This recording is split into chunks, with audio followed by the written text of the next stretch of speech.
Decades ago, the world suddenly changed. Strange mutations appeared across the planet, and terrifying ghost monsters invaded every corner of the world. Humanity entered what became known as the mythical era, where survival itself became a daily struggle.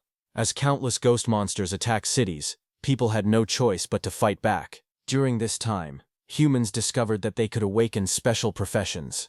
Some became swordsmen, mages, archers, priests, or other powerful classes. Along with these professions came unique skills, and by raising their ranks they could continue becoming stronger. The awakened warriors fought fiercely against the ghost monsters on the blue planet. Through endless battles and sacrifices, they slowly carved out safe places where humanity could survive. This age became known as the era of awakened professionals. In the Longsha Federation, at Haicheng High School, the annual awakening ceremony was about to begin. All the students gathered as the instructors prepared the ceremony. The combat class instructor Lu Hu announced that the awakening ceremony had officially started. He explained that this day would determine every student's future, because the profession they awakened would shape the rest of their lives. Lu Hu encouraged the students to stay confident, and wished that every one of them would awaken the profession they had always hoped for. The main character, Fang Zhou, looked at the awakening ceremony with a calm smile. After transmigrating to this world many years ago, the day he had been waiting for had finally arrived. Today he would awaken his profession. The instructor called out Fang Zhou's name and asked him to step forward. Fang Zhou immediately answered and calmly walked toward the awakening platform. As he walked, many students watched him with curiosity. Some wondered what profession he would awaken. A few girls guessed that he would become a priest because his gentle appearance suited the class. They even said it would be a waste if someone as handsome as him became anything else. Not everyone agreed. Some students argued that good looks meant nothing in this world. They believed an awakened person's profession was the only thing that truly mattered. Others laughed and said those students were simply jealous of Fang Zhou's appearance. Meanwhile, instructor Lu Hu looked through Fang Zhou's records. He noted that Fang Zhou was an orphan whose parents had died as martyrs. Despite his background, Fang Zhou had excellent physical fitness and outstanding academic grades. Seeing his impressive record, Lu Hu understood why so many people were paying attention to him. Without saying a word, Fang Zhou stepped onto the awakening platform. He calmly stretched out his hand and placed it on the awakening stone, waiting for his profession to be revealed. As soon as Fang Zhou touched the awakening stone, his expression suddenly changed. The awakening platform released an enormous burst of golden light that shot high into the sky. Everyone watching was left speechless. They had never seen such a powerful reaction during an awakening ceremony. Many students were shocked and wondered if Fang Zhou was about to awaken an unbelievably powerful profession. Some even shouted that it was exactly what they expected from their idol. The next moment, dark green energy suddenly poured out from Fang Zhou's body. It spread rapidly across the sky, covering the area with an eerie aura. Instructor Lu Hu stared at the strange phenomenon in disbelief. He realized that Fang Zhou's awakening had triggered a rare heavenly and earthly phenomenon.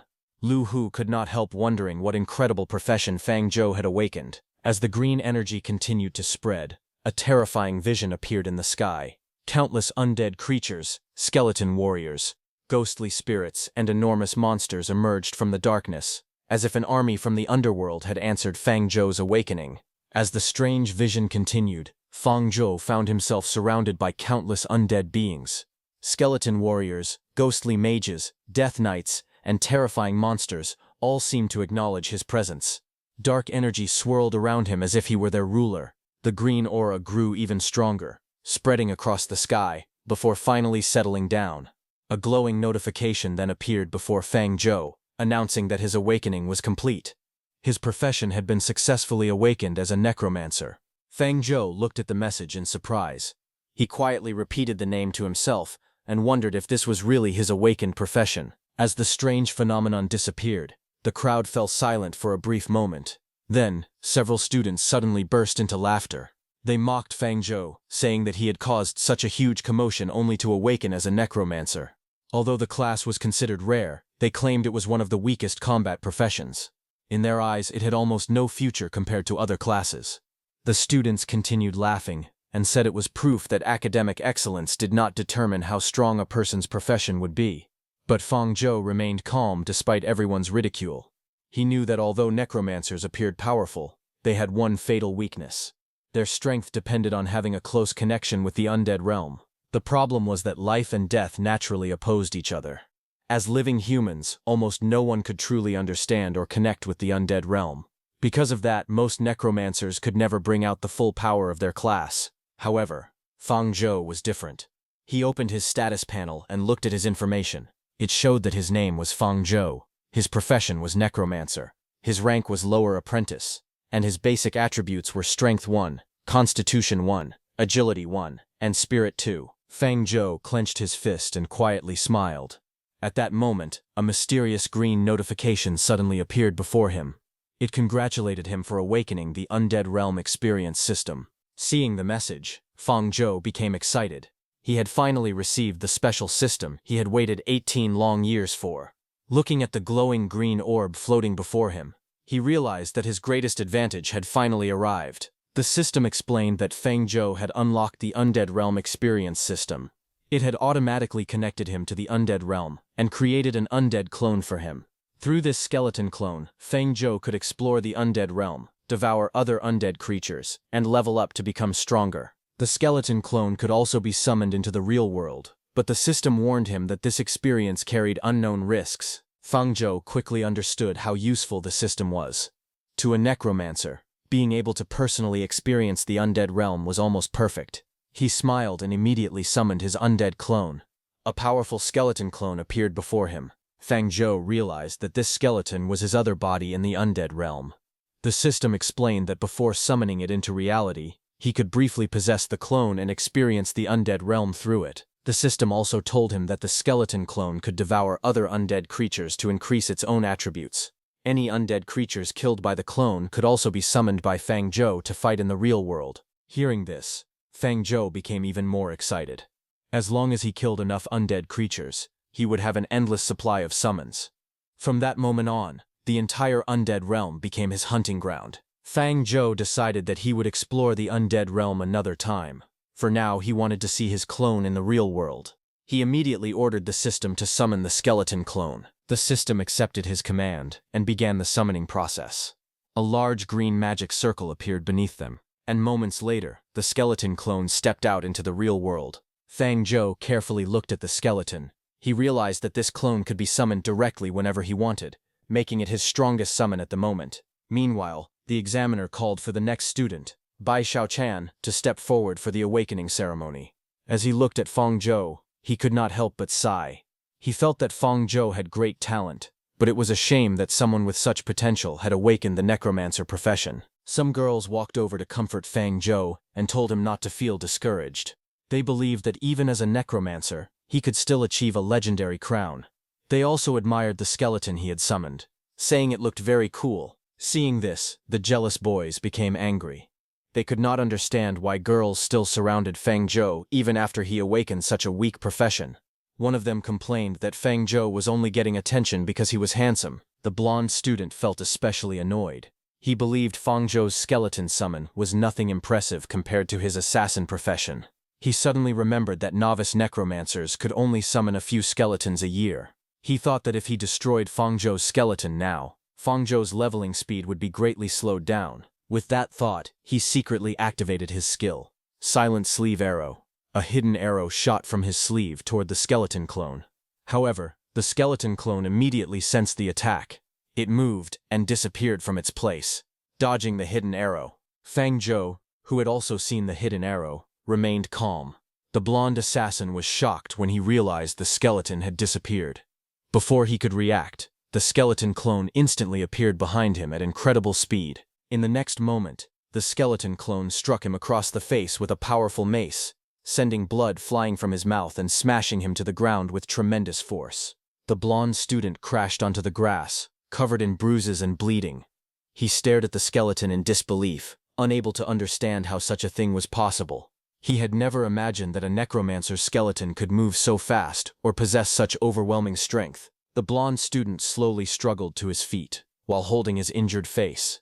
Looking at Fang Zhou, he angrily demanded to know what he was trying to do. Although he had been badly beaten, he still could not accept what had happened. He cursed under his breath, wondering how Fang Zhou's skeleton could even sense and stop a surprise attack launched from a blind spot. However, He quickly convinced himself that Fang Zhou was only a skeleton mage.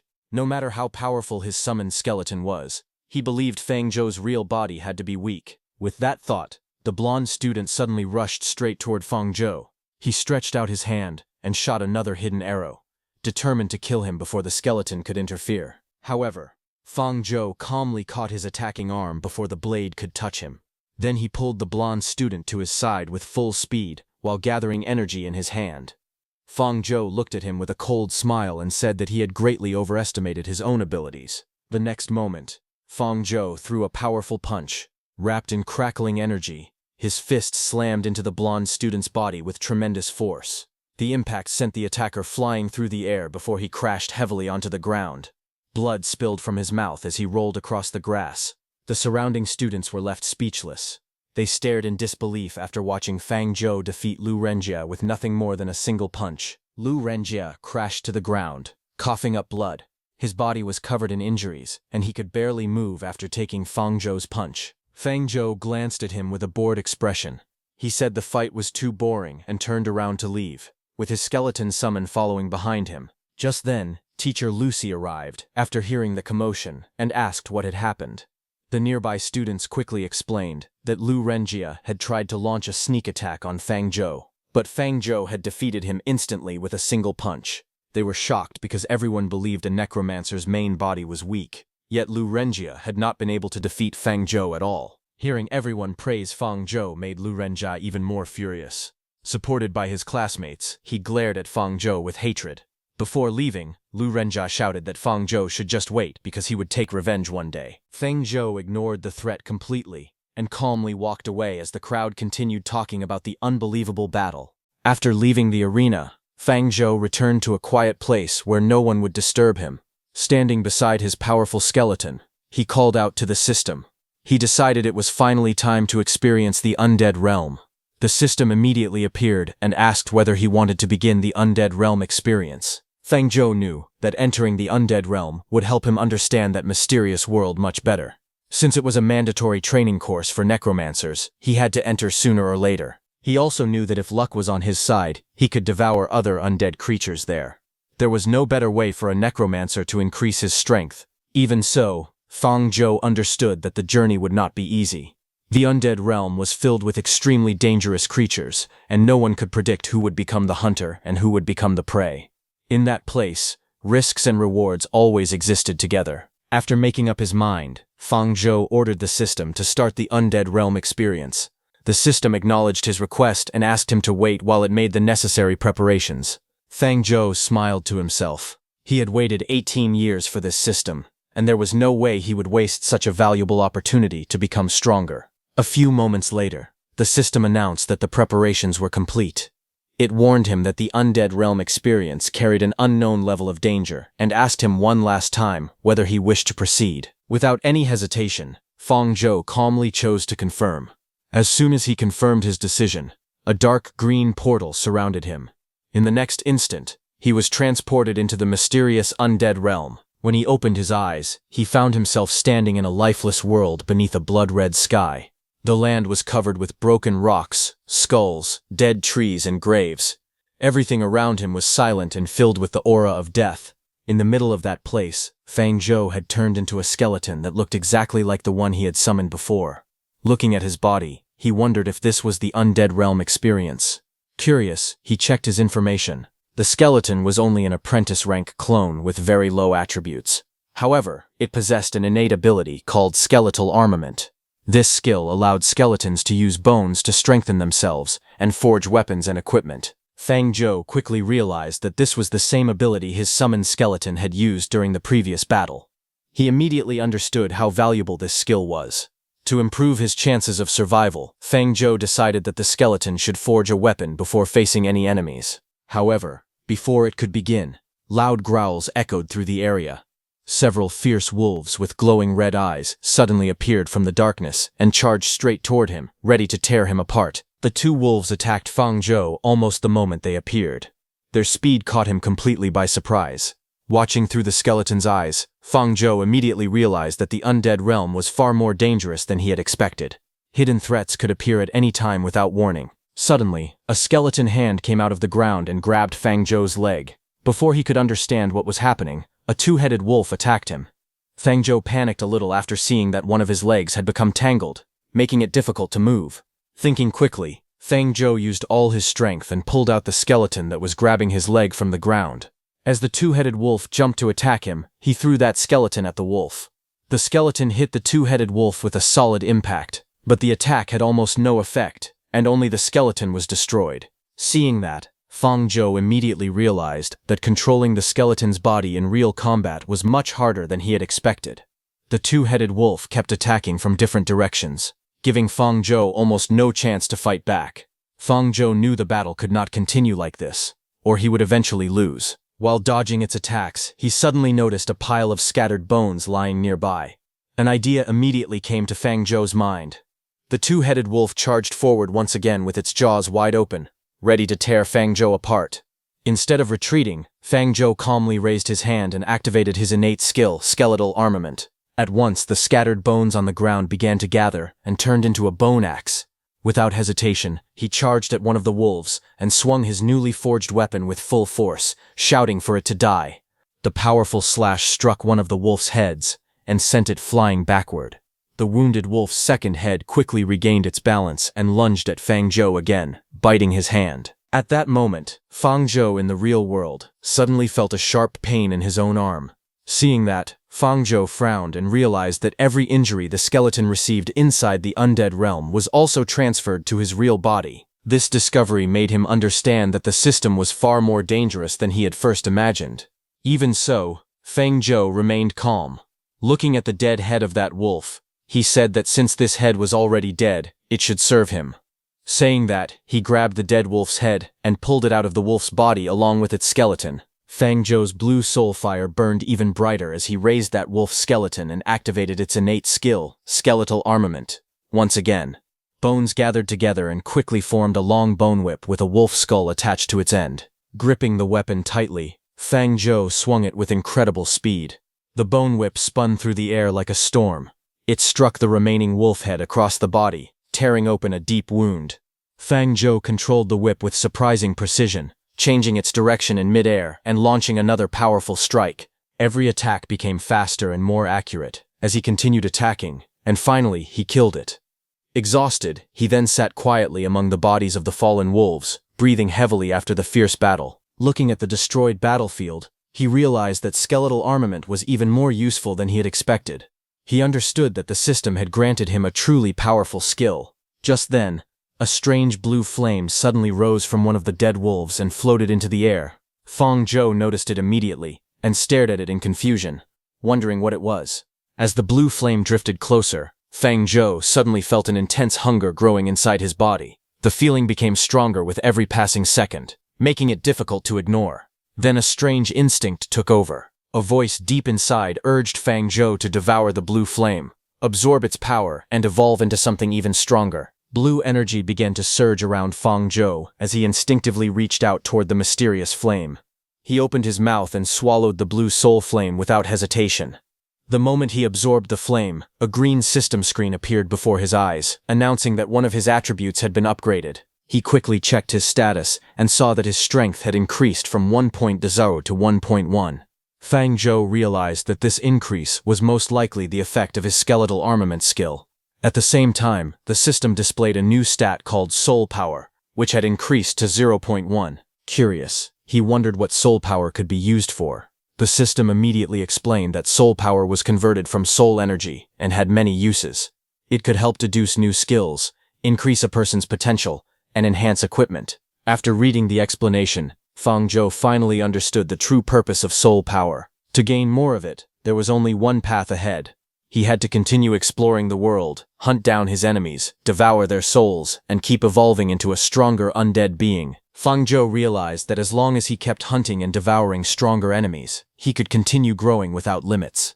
His future strength would have no ceiling. While he was thinking, he noticed another skeleton approaching from the distance. Curious, he used the system to inspect the creature. The system identified it as a basic skeleton summoned by a Necromancer. It was only an apprentice-level undead with a weak body and no intelligence. Its greatest weakness was the blue soul fire burning inside its skull. Seeing this, Feng Zhou immediately activated skeletal armament. Using the skill, he forged a sharp bone spear, and the system confirmed that the weapon had been successfully created. Without wasting any time, Feng Zhou charged straight toward the enemy. As he killed that skeleton and devoured its blue flame, the system rewarded him with another increase, raising his agility by 0.1 and his soul power by 0.1. Feng Zhou continued defeating every enemy that stood in his way and devoured their blue flames. With each skeleton he killed, the system rewarded him with more constitution and soul power, making him steadily stronger. As his power increased, his armor became more complete, and his body grew even more imposing. However, after checking his current attributes, Feng Zhou realized he was still far from his goal. Even though his strength had increased greatly, he believed he could become much stronger. At that moment, back in the real world at Haicheng High School, while Feng Zhou's consciousness was in the undead world, his body stood quietly, and he kept repeating to himself that he could become even stronger. Just then, a female classmate walked over and called out to him. Hearing her voice, Feng Zhou snapped out of the undead world and turned toward her in surprise as she called his name once again. Feng Zhou was surprised to see Bai Xiaochen standing in front of him. He asked why she was there, but before he could say anything else, Bai Xiaochen noticed the blood on his hand and became worried. She assumed that Feng Zhou had hurt himself because he was upset about awakening an ordinary profession. She quickly told him that no matter how disappointed he was with his awakened class, he should never hurt himself just to vent his frustration. Feng Zhou looked at her in confusion. He soon realized that she had completely misunderstood the situation. The blood on his hand came from his battle in the undead realm, not from self-harm. Silently, he decided that the next time he entered the undead realm, he should find a quieter place where no one could interrupt him. Not wanting to explain everything, Feng Zhou calmly told Bai Xiaochen that he was fine and that the injury was only a small scratch. Bai Xiaochen looked at him with concern and asked if he was really okay. Feng Zhou smiled slightly and reassured her once again that he was perfectly fine. After that, he reminded Bai Xiaochen that meditation class was about to begin and that they should hurry back to the classroom. Bai Xiaochen nodded in agreement, and the two of them walked back to class together. As Feng Zhou and Bai Xiaochen walked back toward the classroom, Feng Zhou suddenly coughed up blood and covered his mouth. Blood stained his hand, making Bai Xiaochen even more worried. She immediately insisted on taking him to the infirmary, because she no longer believed that he was only slightly injured. Feng Zhou calmly assured her that he was fine. At that moment, the system also warned him that he had spent too much time in the undead realm, and reminded him to pay attention to his physical condition. Seeing that, he finally realized that staying in the undead realm for too long placed a heavy burden on his body. Just then, Feng Zhou noticed something unexpected. When he checked his status, he discovered that his own attributes had increased along with those of his summoned skeleton. His strength, agility, constitution, and spirit had all improved.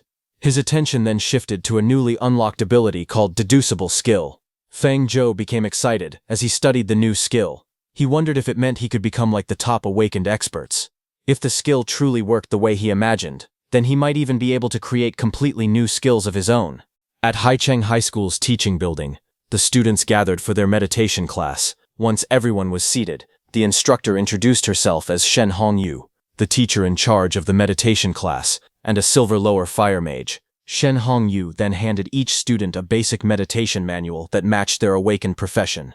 She explained that they needed to use meditation to awaken and display their professional abilities. She also told them that meditation could increase their spirit power, which was the foundation for using all professional skills. However, Shen Hongyu reassured the class that they did not need to rush. She explained that it was completely normal to fail at first. Even she, despite calling herself a genius, had needed half a month of training before she was finally able to complete the first step. Feng Zhou listened to her explanation quietly, preparing to begin his own meditation practice. As Feng Zhou prepared to meditate, his system suddenly appeared before him with a new notification. It detected a learnable skill called the Skeleton Meditation Method, and informed him that it could instantly deduce the skill to the entry level. Without hesitation, Feng Zhou chose to begin learning. The moment he confirmed his choice, countless green runes surrounded his body. A flood of knowledge rushed into his mind, and a vision appeared before him. He saw himself merging with a skeleton as the system rapidly analyzed and mastered the meditation technique for him. A few moments later, the system announced that he had successfully learned the skeleton meditation method. Feng Zhou smiled in surprise, amazed that he had mastered the skill so quickly. The system explained that it was only an apprentice-level, entry-stage meditation method for necromancers. By visualizing a skeleton during meditation, it could slowly increase his spirit attribute. After reading the description, Feng Zhou was not surprised. Since the method only required him to imagine a skeleton, it was easy for the system's deduction ability to master it almost instantly. Feng Zhou quickly realized that mastering the skeleton meditation method was incredibly easy for him. All he had to do was observe his skeleton clone for a short time to complete the visualization required for meditation. He soon discovered another advantage. As long as he did not enter the undead realm, his skeleton clone would continue meditating on its own. That meant he could train around the clock without doing anything. Feng Zhou was amazed and thought that his system truly gave him the perfect talent for becoming a necromancer. Just then, the system informed him that his spirit power had increased enough for him to enter the undead realm once again. Feng Zhou immediately understood that entering the undead realm consumed spirit power, so he could not neglect the training of either his main body or his skeleton clone. Without wasting any time, Feng Zhou activated the undead realm experience and closed his eyes. The next moment, he found himself inside his skeleton clone's body in the undead realm. As soon as he entered, he saw another skeleton walking toward him. Feng Zhou immediately charged toward the skeleton warrior and cut it down with a single powerful slash. As the enemy fell, the system rewarded Feng Zhou with a 0.1 increase in constitution and a 0.1 increase in soul power. Seeing his stats rise once again, Feng Zhou felt excited. He knew he could finally continue hunting monsters and growing stronger without holding back. While hunting in the undead realm, Feng Zhou suddenly received a notification from the system. It informed him that one of his skeleton clone's skills had reached the instinct level. The skill could now be used as material to create a brand new ability for his main body, although the process would require 10 points of soul power. Seeing that, Feng Zhou immediately realized that the skill deduction feature the system had mentioned earlier could only be performed inside the undead realm. Without hesitating, he ordered the system to begin the deduction. The system started analyzing the skill. Green energy surrounded the interface while it searched for a new ability. After a few moments, the deduction was completed successfully, and the system created a new skill called Bone Javelin. The system explained that Bone Javelin allowed the user to condense a spear made of bone and throw it at enemies. The attack dealt both armor-piercing physical damage and death energy damage. Its power, range, and the number of bone javelins that could be created depended on the user's spirit attribute and skill proficiency. After reading the skill's description, Feng Zhou smiled with satisfaction. He realized that the newly created bone javelin perfectly matched the bone weapon he had already been using, making it an ideal skill for him. After unlocking bone javelin, Feng Zhou discovered that it had its own skill tree. The new ability could eventually evolve into advanced techniques such as bone shield, giant bone claw, and bone prison. He was pleasantly surprised that learning one skill had also unlocked several future upgrade paths. Even so, Feng Zhou realized that unlocking those advanced abilities would require much more soul power. As he thought about gathering more soul power, he suddenly noticed undead creatures approaching from a distance. A smile appeared on Feng Zhou's face. He thought it was perfect timing since he had enemies to test his newly acquired skill on. Without hesitation, he activated Bone Javelin.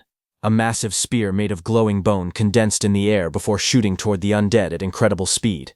The powerful attack slammed into the ground with tremendous force, instantly shattering the skeletons and leaving a huge crater behind. After killing the undead skeletons, the Bone Javelin returned to Feng Zhou's hands. After watching the attack, Feng Zhou nodded in satisfaction. He concluded that Bone Javelin was far stronger than beginner-level skills, such as Death Missile and Ray of Enfeeblement, making it one of his most powerful attacks so far. Just then, a system message appeared, telling him that his agility, soul power, and strength had increased by 0.005. Feng Zhou was surprised to see that each one now provided only a tiny increase in his attributes and soul power. The rewards had become much smaller than before. He checked his status and saw that his strength, constitution, agility, spirit, and soul power had increased only slightly. Feng Zhou immediately realized what was happening.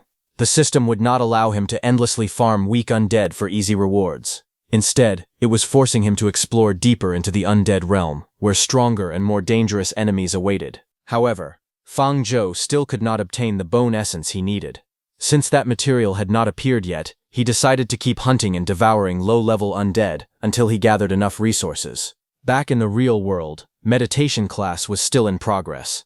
While everyone else was concentrating on their cultivation, Fang Zhou sat quietly with a grin on his face, thinking about everything he had gained in the undead realm. His strange smile caught the attention of the instructor. She walked over to his desk, gently tapped him on the shoulder, and called out to him. She asked why he was simply sitting there giggling to himself, while everyone else was meditating seriously. Fang Zhou was caught off guard.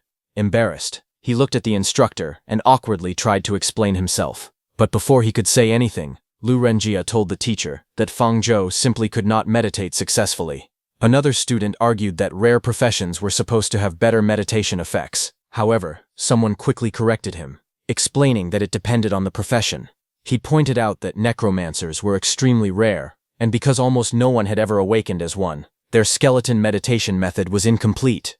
As a result, it was normal for Fang Zhou to struggle to enter a meditative state. After hearing the student's explanation, Teacher Shen looked at Fang Zhou with sympathy. She gently told him that although meditation was difficult for a necromancer, he should not give up on himself. At the same time, she reminded him that because he was not practicing, the entire class was being delayed. She then pointed at Lu Renjia as an example. In just one class, Lu Renjia had already meditated enough to create the handle of a knife. Lu Renjia humbly thanked Teacher Shen and said he had only understood about 1/3 of the meditation method. He claimed that his cultivation speed was nothing more than average for a genius. After saying that, Lu Renjia smiled, thinking that Fang Zhou should now understand the huge gap between a necromancer and other professions. But Fang Zhou smiled calmly and replied that Lu Renjia's cultivation speed really was very average. His unexpected answer stunned both Teacher Shen and Lu Renjia. Lu Renjia became furious after hearing Fang Zhou's words. He shouted at Fang Zhou and mocked him, saying that someone who could not even enter meditation had no right to brag. Just as he said that, Fang Zhou released a terrifying wave of dark energy and told Lu Renjia to step back. The overwhelming aura shocked Lu Renjia, forcing him to instinctively step backward. Teacher Shen immediately noticed that something was wrong. She quickly shouted for Lu Renjia to focus his mind. Seeing the situation, Teacher Shen turned to Fang Zhou and scolded him.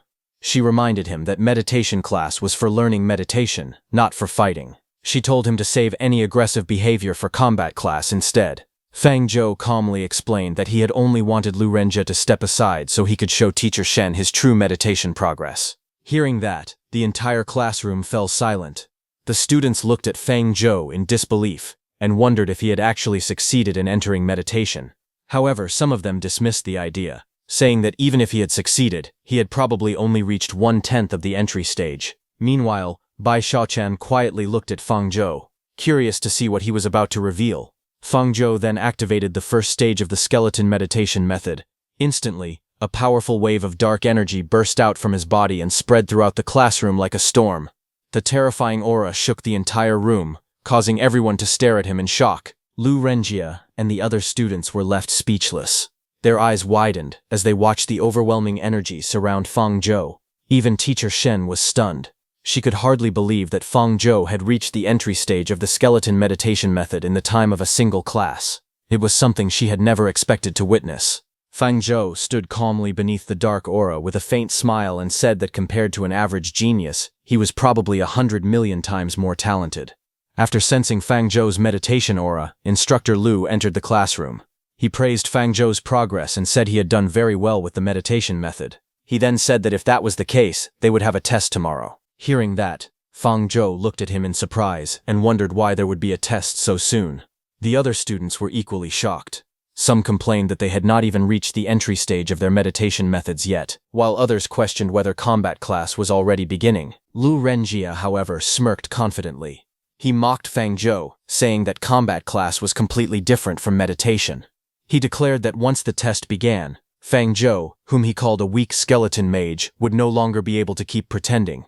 After hearing about the test tomorrow, Fang Zhou entered the undead realm, which was filled with undead creatures. Fang Zhou realized that after reaching the entry stage of the skeleton meditation method, the amount of time he could stay in the undead realm had increased significantly. Without wasting a second, Fang Zhou urged himself not to relax. He knew his spirit power was limited, so he had to kill as many undead creatures as possible before it ran out. He summoned his bone javelin and immediately rushed into battle. He charged through the skeletons with incredible speed, cutting down skeletons one after another. Each swing of his weapon shattered enemies into piles of broken bones. He moved faster and faster, attacking more and more enemies before his spirit power was exhausted. After defeating countless undead creatures, Fang Zhou finally stopped. Behind him there was a mountain of skeleton bones, but Fang Zhou's spirit power was almost completely exhausted, and he could not continue fighting for the day. At that moment, a system notification appeared before Fang Zhou. It announced that his professional level had increased, and that his accompanying skeleton clone could now be strengthened. Fang Zhou smiled when he saw the message. He realized that all of his hard work had not been wasted. Without hesitation, he selected yes to begin the upgrade. Green energy immediately surrounded Fang Zhou's clone as the clone started evolving. A powerful aura burst from its body, and its entire form began to glow. Its attack and clothes changed completely. After the upgrade was completed, the skeleton clone became much stronger. It had advanced to the middle stage of the apprentice rank. Its attributes had increased, and it automatically learned a new skill called Brutal Strike. Fang Zhou was pleasantly surprised. He had not expected that simply upgrading the clone would also grant it a new skill. He checked the skill's description, and learned that Brutal Strike allowed the skeleton clone to release an explosive attack with tremendous force. The skill's power depended on the clone's strength attribute and its proficiency with the skill. Seeing this, Fang Zhou was delighted. He realized that with this new ability, he would be able to defeat undead creatures much faster. However, just as he was studying the skill, he suddenly felt dizzy. He quickly realized that he had become so focused on the new skill that he had forgotten his spirit power had already been completely drained. He then left the undead realm. The next day, at the sports field of Haicheng High School, Fang Zhou arrived there with a splitting headache. He held his head in pain and realized that his spirit power was still far too low. Excessive use of the undead realm had completely drained his mental energy. Bai Xiaoken noticed that Fang Zhou had looked exhausted ever since the meditation class and asked if something was wrong. Fang Zhou smiled and said he was fine. He explained that he had simply been practicing for too long every day. Deep down, however, he decided that no one could ever learn about his system. From now on, he would only enter the undead realm when he was alone.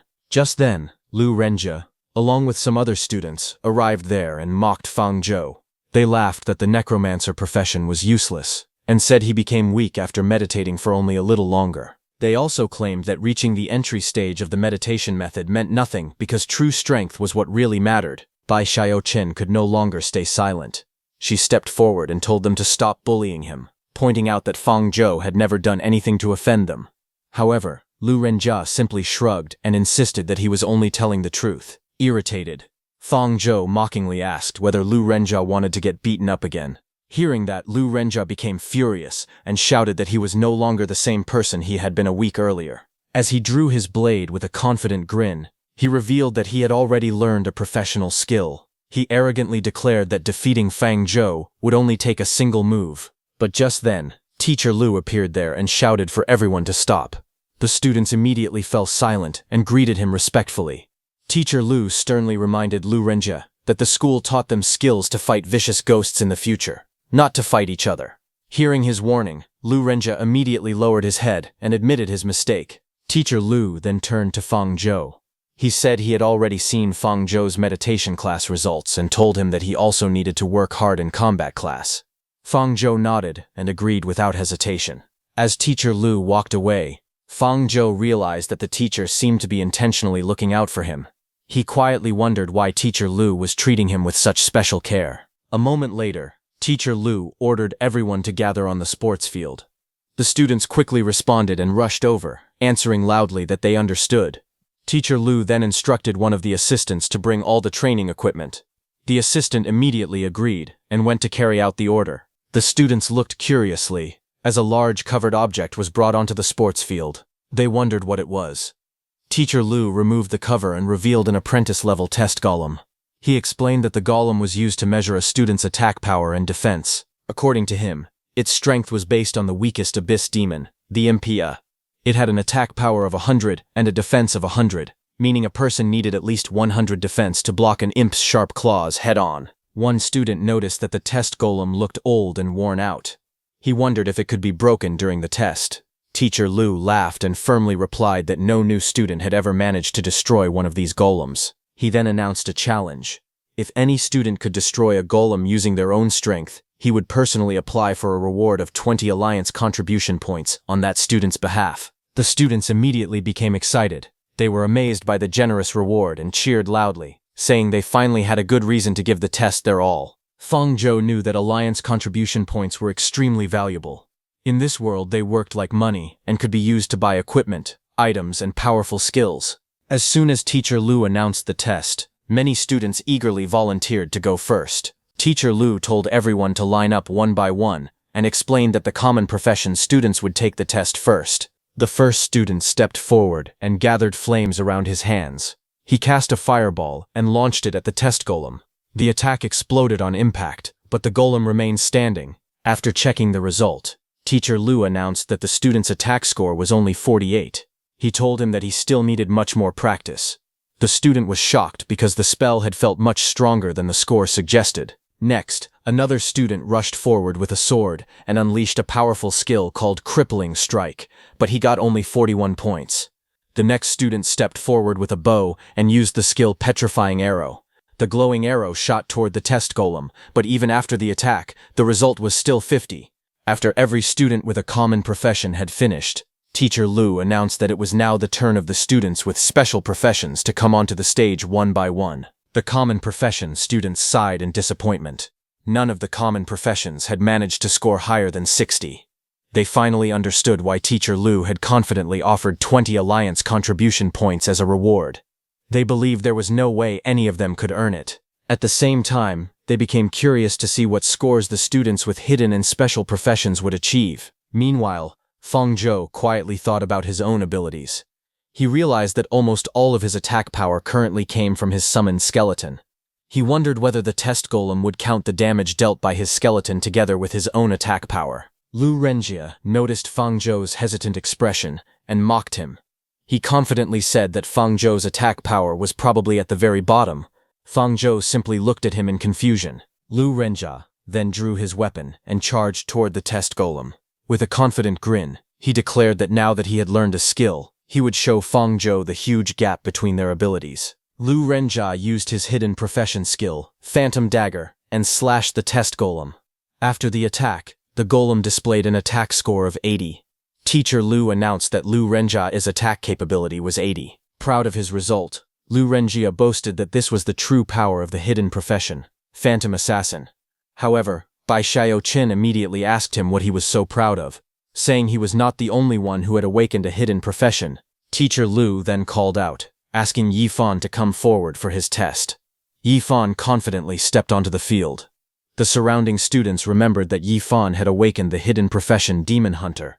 They also heard rumors that the school's top officials had chosen him immediately after his awakening, and had even created a special research group just for him. Everyone looked at him with envy and wondered how high his attack score would be. Ye Fan calmly raised his hand, and a strange bladed weapon appeared, surrounded by green energy. Without hesitation, he rushed toward the test golem, preparing to show the true strength of the demon hunter profession. Ye Fan attacked the test golem with his vengeance strike, and the first hit gave him an attack score of 65. Some students were surprised because the score was only slightly higher than Lu Renjia's attack. They wondered if that was all the demon hunter could do.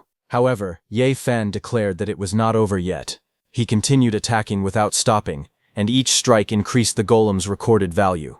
The score quickly rose from 69 to 88, then reached 100 after his final blow. Teacher Lu announced that Ye Fan's final attack capability was 100. Ye Fan had successfully shown the true strength of his hidden profession. Watching everything from the side, Feng Zhou realized that the test golem could calculate attack power cumulatively. After understanding this rule, he smiled to himself. He concluded that if attack values could be added together, then destroying the test golem should not be difficult for him either. After Ye Fan finished his test, he looked at the remaining students, and proudly said that no one in the class could surpass him anymore. He was confident that his score of 100 would remain the highest. Lu Renjia, however, was unhappy. He complained that Ye Fan had only reached such a high score because the test allowed multiple attacks to be added together. He grumbled that if he had known about that rule earlier, he would have attacked several more times as well. Bai Xiaoqian immediately reminded him that, as an assassin, he did not even have a combo skill to chain attacks like Ye Fan. The instructor then called Bai Xiaoqian to take her turn. She confidently stepped forward, Bai Xiaoqian thought that she was also a hidden profession user and could not afford to embarrass herself. She gathered her power, surrounded herself with swirling green energy, and prepared to launch her attack at the test golem. Bai Xiaoqian attacked the test golem with all her strength, but the result was disappointing. The instructor announced that her attack capability was only 31. Bai Xiaoqian sighed in frustration and admitted that support professions naturally had low combat power. Lu Renjie immediately burst into laughter and mocked her. He said that she had acted so confidently, yet her attack power was only 31. Hearing that, Bai Xiaoqian got furious and said that if she had awakened the assassin profession instead of her current one, her attack capability would have easily exceeded 80. The instructor ignored the argument and called Gu Zhekyo to take the test. Gu Zhekyo, a storm mage, cast Chain Wind Energy Missile and struck the test golem with a powerful spell. The instructor announced that Gu Zhekyo's attack capability was 72. Next, Zhao Yuan, an Earth Knight, rushed forward and used shield armor charge to smash into the golem. His attack capability was measured at 69. After him, Chen Yong, a heavy hammer warrior, unleashed Giant Hammer Smash. His powerful blow earned him an attack capability of 84. The students looked at the results and noticed that everyone else's attack power was much higher than Bai Xiaoqian's. However, none of them had managed to surpass Ye Fan's perfect score of 100. One student sighed and said it was a pity that no one could destroy the test golem, meaning Teacher Lu's reward of 20 Alliance contribution points would remain unclaimed. Another student disagreed. He reminded everyone that one hidden profession user had still not taken the test. They pointed toward Fang Zhou, the Necromancer, and wondered if he could surprise everyone. However, Lu Renjie immediately laughed at the idea. He mocked the others for placing their hopes on a Necromancer, and confidently claimed that Fang Zhou would not even reach 10 attack power. He even joked that Fang Zhou's summoned skeletons might not be able to stand properly. Fang Zhou calmly walked over and asked Lu Renjie if he was really so sure that he could not win the 20 Alliance contribution points. Lu Renjie laughed even louder and confidently replied that he was certain. He boldly declared that if Fang Zhou managed to destroy the test golem as well, he would eat the entire golem on the spot. Fang Zhou smiled and reminded him that those were his own words. Lu Renjie looked confused as Fang Zhou walked past him toward the testing area. Once he reached the test golem, Fang Zhou asked everyone to step back a little before he began his attack. Lu Renjie mocked Fang Zhou and asked if he was afraid that everyone would laugh at him because his attack power would be too low. Fang Zhou replied that it was not because of that. The skill he was about to use needed a large amount of space. As soon as he finished speaking, the whole sky turned green and filled with an undead army. Dark energy spread across the area, and countless green chains appeared. One skeleton after another emerged from the darkness until 10 skeletons stood behind Fang Zhou. The students were stunned. They could not believe that Fang Zhou had summoned 10 skeletons. They remembered that a newly awakened apprentice-level necromancer could normally summon only 2 skeletons. Some even wondered if Fang Zhou had already advanced to the Black Iron Mage rank. Teacher Lu was equally shocked. He recalled that Su Xinyan, who was known as the most talented necromancer in history, had been able to summon only 5 skeletons when she first awakened. Looking at Fang Zhou's 10 skeletons, he began to wonder if Fang Zhou's talent had already surpassed Su Xinyan's. Fang Zhou walked up to the test golem and thought that it was a good thing he had held back a little. Otherwise, he believed he would have attracted even more attention. He then calmly gave a single command for his skeletons to attack. The skeletons rushed toward the test golem at incredible speed. Their movements were so fast that everyone watching was shocked. The skeleton warriors surrounded the golem and launched a series of attacks. One after another, their strikes landed on the golem, and the attack values of 30, 45, 60, and 65 appeared above it. Some students watched the scene and said that although the attack looked impressive, the damage was not very high. They admitted that an attack value of 65 was already respectable because many warriors could not even reach that level. However, they still believed that even with so many skeletons attacking together, necromancers were still too weak. Lu Renjie laughed at Fang Zhou after seeing the attack value of 65. He mocked him, saying that was all he could do. He pointed out that, on average, a single skeleton could not even reach 10 attack points. Fang Zhou remained calm and told them not to rush, because it was only the beginning. Hearing that, Lu Renjie mocked him again and asked if he was still refusing to give up. Fang Zhou smiled and said that if 10 skeletons were not enough, then he would simply make it 20. As soon as he finished speaking, more skeletons appeared behind him. The crowd was stunned. They realized that Fang Zhou had been holding back all along. Someone counted at least 20 skeletons and wondered if there had ever been such a powerful necromancer in history. Bai Xiaochan smiled confidently and said she had always believed Fang Zhou could do it. Moments later, the skeletons attacked together again. Their continuous strikes caused the test golem's attack value to rise rapidly. The display jumped from 65 to 91. The skeletons continued attacking the test golem without stopping. With every strike, the attack value on the golem's display kept rising until it reached 105. A moment later, the attack became too powerful. The test golem could no longer withstand the damage and exploded with a loud blast. The explosion shocked everyone, and the crowd stared in complete silence. Then someone realized that the score was not just 105. Fang Zhou had actually broken the test golem's maximum limit. The students were stunned. They could not believe that someone who had only recently awakened possessed such terrifying power. Many called Fang Zhou a complete monster, rather than an ordinary human. Lu Renjia stood frozen as he looked at the shattered display. He realized that Fang Zhou had exceeded the golem's numerical limit, something he had never imagined was possible. Overwhelmed with shock, he could only stare at the destroyed machine and wonder how such a thing could happen. Fang Zhou calmly walked over to the broken test golem and picked up its shattered head. Holding it out to Lu Renjia, he told him that he could eat it now, reminding him of his earlier promise. Lu Renjia was left speechless. Fang Zhou casually added that if he did not want to eat it, that was fine as well. Then Fang Zhou's expression suddenly turned cold. He looked at Lu Renjia and ordered him to disappear from his sight forever. Lu Renjia was frightened by Fang Zhou's intimidating aura. He quickly backed away and said that he would make Fang Zhou pay for this the next time they met before leaving in embarrassment. After Lu Renjia left, Bai Xiaochan excitedly ran over to Fang Zhou. She praised him for being unbelievably strong and eagerly asked him how he had become so powerful, hoping he would teach her. Fang Zhou smiled awkwardly and casually replied that he had only practiced ordinary meditation training. Instructor Lu warmly praised Fang Zhou, saying that he had done an excellent job and had truly opened his eyes. Fang Zhou humbly replied that the teacher was giving him too much credit. Instructor Lu then promised that he would fight to secure Fang Zhou a place on the school's specially cultivated seed list. Later, inside the principal's office, the principal reviewed the awakening results. Out of 10,000 new students, 9,103 had successfully awakened, while 897 had failed, giving the school an awakening success rate of about 91%.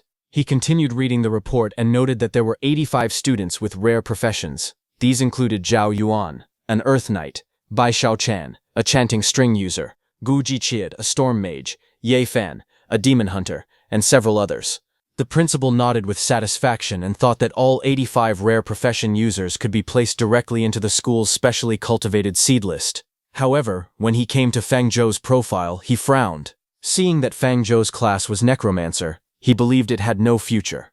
Without considering Fang Zhou's performance any further, he decided that Fang Zhou should be left out of the seed list. At the principal's office, someone suddenly knocked on the door. The principal called for the person outside to come in. A moment later, Teacher Lu entered the room. The principal looked at him with surprise and asked why he was there instead of teaching the combat class. Teacher Lu replied that he had an urgent matter to report. The principal asked why Teacher Lu seemed to be in such a hurry. Teacher Lu quickly searched through the student files until he found Fang Zhou's profile. Holding the file up, Teacher Lu strongly recommended that Fang Zhou, the Necromancer, be added to the school's specially cultivated seed list. The principal frowned and explained that although the Necromancer profession had great potential, experience had shown that it was extremely difficult to unlock that potential in real battles. Teacher Lu immediately brought up Major Senyun, saying that she was also a Necromancer and that her combat strength was no weaker than that of other powerful mages. The principal shook his head and explained that Su Xingyan was only as strong as she was because her father, a legendary expert, had personally trained and nurtured her from the beginning. Looking at Teacher Lu, the principal then asked what special advantage or qualification Fang Zhou had that made him worthy of being included on the school's seed list. The principal told Teacher Lu that he knew Fang Zhou's parents had once fought beside him and that they were true heroes of the Federation. However, he explained that the school's seed list was extremely important. Being selected did not only provide students with valuable resources, but also placed a great responsibility on their shoulders. Teacher Lu nodded and said that was exactly why he wanted to recommend Fang Zhou. He handed the principal Fang Zhou's reports from both the meditation class and the combat class. The the principal became curious and started reading the reports. As he looked through them, he was shocked to discover that Fang Zhou had mastered the skeleton meditation method during his very first meditation class. He was even more surprised to learn that Fang Zhou could already summon more than 20 skeletons in real combat. Teacher Lu confidently said that with such extraordinary talent, Fang Zhou had a very high chance of creating a new chapter in the history of necromancers. After hearing this, the principal told Teacher Lu that there was no need to say anything else. He decided that they would wait and see Fang Zhou's performance once the simulated battlefield opened, before making the final decision. After Teacher Lu left the office, the principal looked at Fang Zhou's file again. With a thoughtful smile, he wondered what kind of surprises Fang Zhou would bring, and looked forward to seeing what he could accomplish. On the other hand, as Fang Zhou was leaving, Bai Xiaochan ran after him and excitedly asked how he had managed to summon so many skeletons during his very first combat class. Fang Zhou smiled and said it was nothing special. He casually replied that he had only summoned a few more skeletons than usual, and did not think it was a big deal. Bai Xiaochan laughed and told him that being too humble was just another form of arrogance. Fang Zhou smiled awkwardly and admitted that he honestly did not think his achievement was that impressive. Deep down, Fang Zhou thought that he could not reveal the truth. The strength he had shown so far was only a tiny fraction of his real power, and he had no intention of exposing everything. Just then, someone called out to him from behind and asked him to wait. Fang Zhou and Bai Xiaochan turned around and saw Ye Fan approaching them. Ye Fan confidently declared that he had never considered himself weaker than anyone. Looking at all the students in Class 1, he believed that only Fang Zhou was worthy of being his opponent. Fang Zhou and Bai Xiaochan looked at each other in silence, both confused by Ye Fan's sudden challenge. Fang Zhou calmly refused. He apologized and said he had no interest in accepting a challenge from a Chunibu. As he walked away, Bai Xiaochan quietly commented that Ye Fan was a weird person. Ye Fan quickly stopped them and explained that it was not an ordinary challenge. He sincerely hoped Fang Zhou would become his sparring partner. Fang Zhou looked at him with surprise and asked what he meant by a sparring partner. Ye Fan explained that after awakening the rare profession of demon hunter, he had joined the Demon Hunter Scientific Research Group. During their research, they needed someone of equal strength to spar with, so they could continue their experiments. Fang Zhou listened before asking why he should cooperate with Ye Fan's research. Without hesitation, Ye Fan offered a reward. He said he would pay Fang Zhou 10 alliance contribution points for 2 weeks of sparring, and that the offer also included free room and board. Fang Zhou immediately accepted the offer and shook Ye Fan's hand, saying that it was a pleasure doing business with him.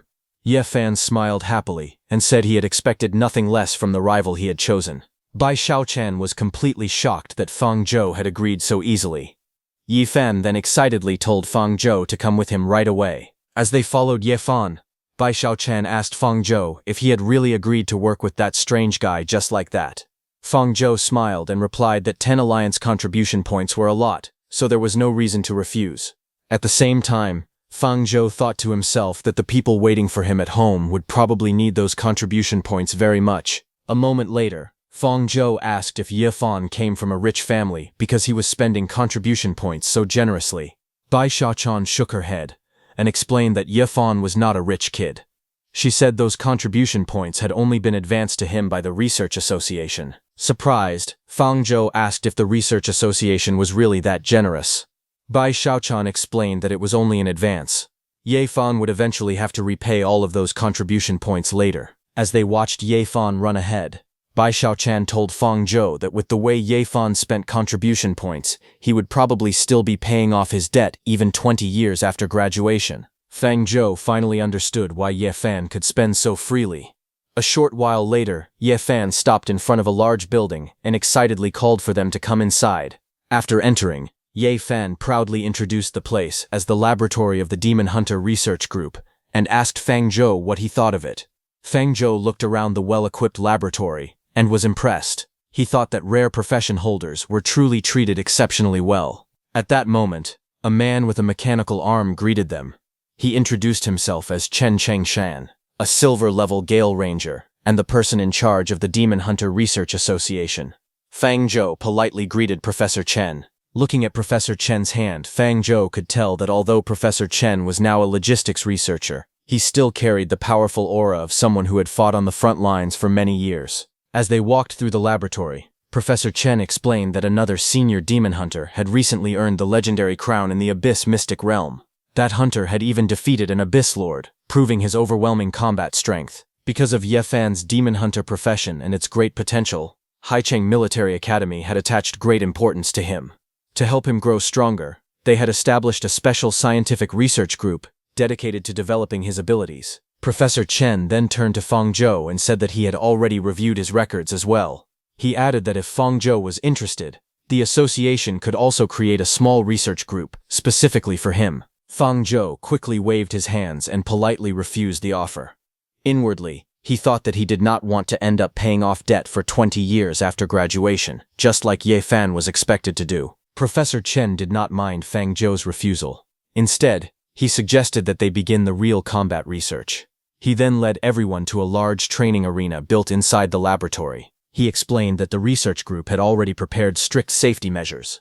Because of those precautions, they could fight with their full strength without worrying about their lives being in danger. Professor Chen also told Feng Zhou and Ye Fan that, to help them display their full combat power, each of them could choose 3 pieces of combat equipment from the armory. As Feng Zhou looked toward Ye Fan, he carefully analyzed his opponent.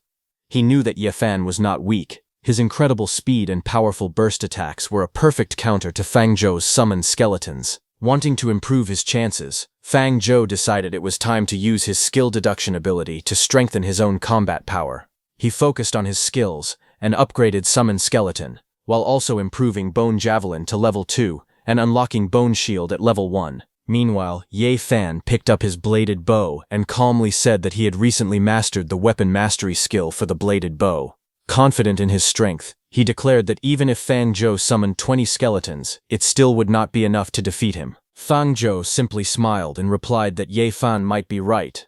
However, he believed the outcome could change after he added points to his own skills. Using his skill points, Feng Zhou enhanced his abilities. His strength remained modest, but his Bone Javelin reached the mastered level, Bone Shield advanced to the proficient level, and his overall combat ability increased noticeably. After that, Feng Zhou equipped an apprentice staff, a standard weapon that slightly increased the power of his spells. He also put on an apprentice robe, which slightly reduced the damage he would take in battle. Holding his staff and wearing his new equipment, Feng Zhou looked toward Ye Fan with a confident smile and said he hoped Ye Fan would not disappoint him. Ye Fan looked at Feng Zhou and praised his confidence, saying that it was worthy of his rival. However, he then revealed that the enhancements he had received from the Demon Hunter Research Association were far beyond what Feng Zhou could imagine. As soon as he finished speaking, Ye Fan activated his enhanced power. A powerful aura burst out from his body as he jumped at Feng Zhou to attack. The researchers watching the match began discussing the outcome. One of them immediately believed Ye Fan would win because they had observed him closely throughout the week. She explained that Ye Fan possessed the most terrifying combat instincts she had ever seen. Just then, Teacher Lu arrived. After hearing the researchers' opinions, he said they were reaching a conclusion far too quickly. Professor Chen was surprised to see him and asked why he had come.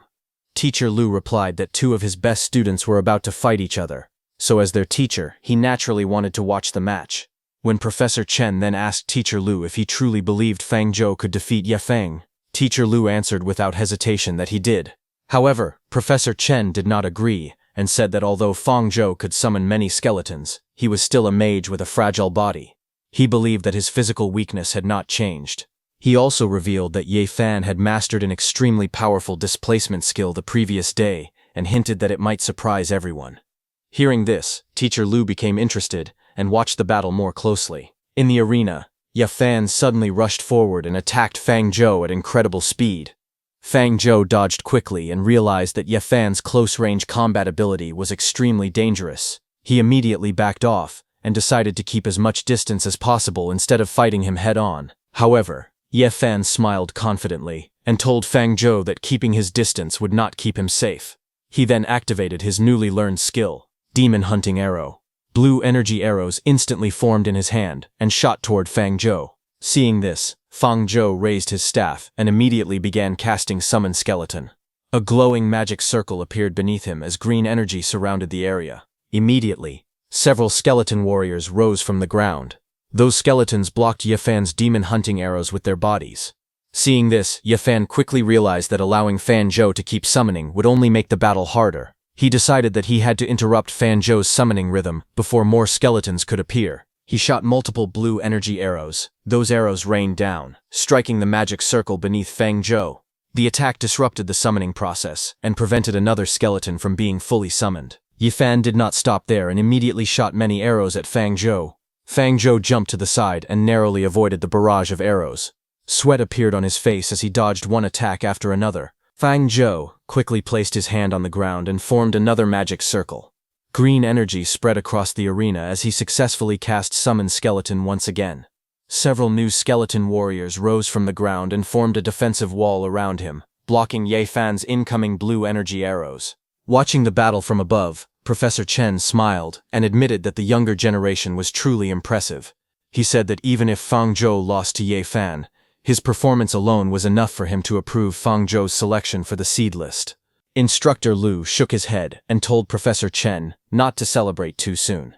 Knowing that Fang Zhou's temperament was calm and experienced, Instructor Lu believed that Fang Zhou still had hidden trump cards that had not yet been used. Back in the arena, Ye Fan's arrows continued destroying the skeletons one after another. Seeing this, Fang Zhou realized that holding back was no longer an option. He decided that it was finally time to fight with his full strength. Fang Zhou stopped holding back and raised his staff high into the air. Green energy burst out from the magic circle beneath him as he unleashed his full power and cast Summon Skeleton once again. As his skeletons came out, Professor Chen was shocked. He counted nearly 30 skeletons and could not believe it. One of his assistants wondered how someone who had awakened only a few days earlier had already improved his skill to such an unbelievable level. Surrounded by the newly summoned skeletons, Ye Fan smiled instead of showing fear. He admitted that Fang Zhou was impressive and declared that only someone with this level of strength was worthy of being his rival. Fang Zhou remained calm as he observed Ye Fan's reaction. He found it strange that Ye Fan stayed so composed even while being surrounded by dozens of skeletons. Fang Zhou became certain that Ye Fan was hiding another plan. At that moment, Ye Fan's eyes glowed green as he rushed forward. He unleashed his fierce strike skill, cutting through the skeletons in front of him with incredible speed. One skeleton after another was smashed apart and collapsed into piles of broken bones. Ye Fan quickly judged that the distance between himself and Fang Zhou was close enough. He used his shadow charge skill and charged forward at full speed while cutting through every skeleton that stood in his way. Ye Fan rushed in with unstoppable momentum and appeared behind Fang Zhou. Professor Chen, who was watching the battle, believed the match was already over. He thought that a mage fighting at close range could never survive against someone as powerful as Ye Fan. Instructor Lu was speechless upon seeing this. Ye Fan gathered all of his strength and unleashed his Vengeance Fierce Strike skill, aiming to finish the battle with a single devastating attack. However, Fang Zhou had expected this all along. Ye Fan had taken the bait exactly as he had intended. Fang Zhou calmly activated Bone Shield, just as Ye Fan's powerful attack reached him. A giant bone shield appeared and completely blocked the strike before hitting Ye Fan with equal force and sending him flying. Shocked, Ye Fan stared at the shield and wondered what kind of skill it was. Instructor Lu was stunned when he realized that it was a Necromancer's new skill. Professor Chen could hardly believe that Fang Zhou had comprehended a new skill entirely on his own, calling such an achievement almost impossible. Fang Zhou admitted that Ye Fan was much stronger than he had expected. He explained that because of Ye Fan's strength, he had no choice but to rely on tactics instead of fighting him head-on. As Ye Fan watched carefully, Fang Zhou suddenly threw his skull-top staff onto the ground. That unexpected move caught everyone by surprise. Professor Chen was stunned, while Instructor Lu shook his head with a helpless smile, realizing that Fang Zhou's fighting style was incredibly tricky and full of clever tactics. They realized that Fang Zhou had used an optical camouflage cloak to hide himself among his skeleton warriors. By blending in with them, he made it almost impossible for Ye Fan to tell which one was the real Fang Zhou. Ye Fan looked around nervously, unable to find Fang Zhou's true body. Immediately, the skeletons attacked him. Surrounded by skeletons, Ye Fan became frustrated and shouted for Fang Zhou to come out and face him directly. However, the skeletons continued closing in, leaving him with no way to identify his real opponent. Realizing that he would eventually be overwhelmed if the fight continued like this, Ye Fan decided that he had no choice but to use his strongest move. He released a powerful burst of energy and flew high into the air. Seeing this, Instructor Lu was shocked. He could not believe that Ye Fan had already mastered such a powerful skill at his current level. Professor Chen explained that although the skill had a long cooldown, it possessed incredible burst power and was excellent for breaking out of dangerous situations. Flying high above the arena, Ye Fan finally spotted the real Fang Zhou hiding among the skeletons. Locking onto his target, he immediately unleashed Skyfall Strike and shouted for Fang Zhou to take his attack. Ye Fan roared as he poured all of his strength into Skyfall Strike. Wrapped in blazing green energy, he descended from the sky like a meteor, aiming his full-powered attack at Fang Zhou. The powerful strike crashed into the ground with a massive explosion. The impact blasted the surrounding skeletons apart, sending bones flying in every direction. Thick clouds of dust filled the arena as the shockwave spread across the battlefield. When the dust began to settle, Fang Zhou, wearing the camouflage cloak, was revealed. He had taken the attack directly and was lying injured on the ground. Ye Fan let out a deep breath after using such a powerful skill. Looking at Fang Zhou, Ye Fan declared that Fang Zhou was indeed strong. However, he proudly stated that he, Ye Fan, also had his own pride and would never accept defeat so easily. After defeating the disguised Fang Zhou, Ye Fan immediately told the staff to call the medical team. He believed Fang Zhou had been struck by his attack, and he did not want anyone to get seriously injured. However, the people watching the battle did not celebrate his victory. Instead, they looked shocked and uneasy. Seeing their expressions, Ye Fan felt that something was wrong. He realized that this was not how people reacted when someone had won. Confused, Ye Fan looked at the fallen Fang Zhou again. To his surprise, the camouflage cloak slipped away and revealed the body hidden beneath it. It was not Fang Zhou at all, but only a skeleton with a fake human head attached to it. Ye Fan was completely stunned. He finally realized that Fang Zhou had not disguised himself as a skeleton. Instead, he had disguised a skeleton to look like himself, while he secretly disguised himself as an ordinary skeleton. It was a clever double disguise that had fooled everyone, including Ye Fan. As Ye Fan was still shocked by the truth, suddenly more skeletons were summoned and surrounded him. One of them grabbed his leg, making him unable to move. At that moment, Fang Zhou stepped out from among the skeletons and called Ye Fan's name while pointing his staff at him. With a faint smile, he thanked Ye Fan for letting him win through his clever strategy. Ye Fan lowered his weapon and, after a brief silence, admitted his defeat. The referee immediately announced that Fang Zhou was the winner of the match. Just as it was announced, Ye Fan's exhausted body started falling. He realized that the powerful skill he had used earlier had drained almost all of his strength, leaving him completely exhausted. Just then, one of Fang Zhou's skeletons walked over and gently supported Ye Fan before he could collapse. Ye Fan gave a faint smile and thanked Fang Zhou, but Fang Zhou smiled back and jokingly told Ye Fan not to worry. He said Ye Fan could simply think of it as his sympathy for the loser. Hearing those words, Ye Fan immediately became fired up again. He declared that failure was only fuel to make him stronger, and confidently warned Fang Zhou to wait, because one day he would surpass him. Fang Zhou laughed awkwardly and quickly admitted that he had only been joking, asking Ye Fan not to take it so seriously. As the match ended, Professor Chen and Instructor Lu walked over to Fang Zhou. Although Professor Chen was reluctant to admit it, he praised Fang Zhou, saying that his combat ability had far exceeded his expectations. Fang Zhou politely greeted him. Professor Chen then complimented Fang Zhou's clever tactics, saying that with such excellent strategic thinking, he would surely become a great tactical master in the future. Fang Zhou could not help but feel that the praise sounded more like a compliment about his tricks than his actual strength. Teacher Lu then stepped forward and asked Fang Zhou whether the shield spell he had used during the battle was a new skill he had comprehended by himself. Fang Zhou nodded and confirmed that it was indeed a new skill he had learned on his own. Fang Zhou explained that while practicing Summon Skeleton, he had gained new insights and successfully comprehended 2 new skills. He then demonstrated them and said he had named them Bone Javelin and Bone Shield. Professor Chen and Teacher Lu fell silent for a moment, completely stunned by what they had just heard. Teacher Lu suddenly burst into laughter and patted Fang Zhou on the back happily. He praised Fang Zhou, saying he really knew how to surprise them. Fang Zhou smiled awkwardly and jokingly asked his teacher to be a little gentler. Teacher Lu then suggested that Professor Chen use the professional testing equipment available there to measure the power of Fang Zhou's 2 new skills. Professor Chen immediately agreed and said he would make the arrangements. However, Fang Zhou admitted that his spirit power had been completely exhausted after the battle. He apologized and said he was afraid he could not test the new skills right away. Teacher Lu simply patted him on the shoulder and told him not to worry because it was only a small problem. He then brought out a whole box of spirit power recovery potions. Looking at the bottles, Fang Zhou jokingly asked if Teacher Lu was serving draft beer. Teacher Lu laughed and replied that there was no need to pour it into a glass. He told Fang Zhou to drink the bottles directly.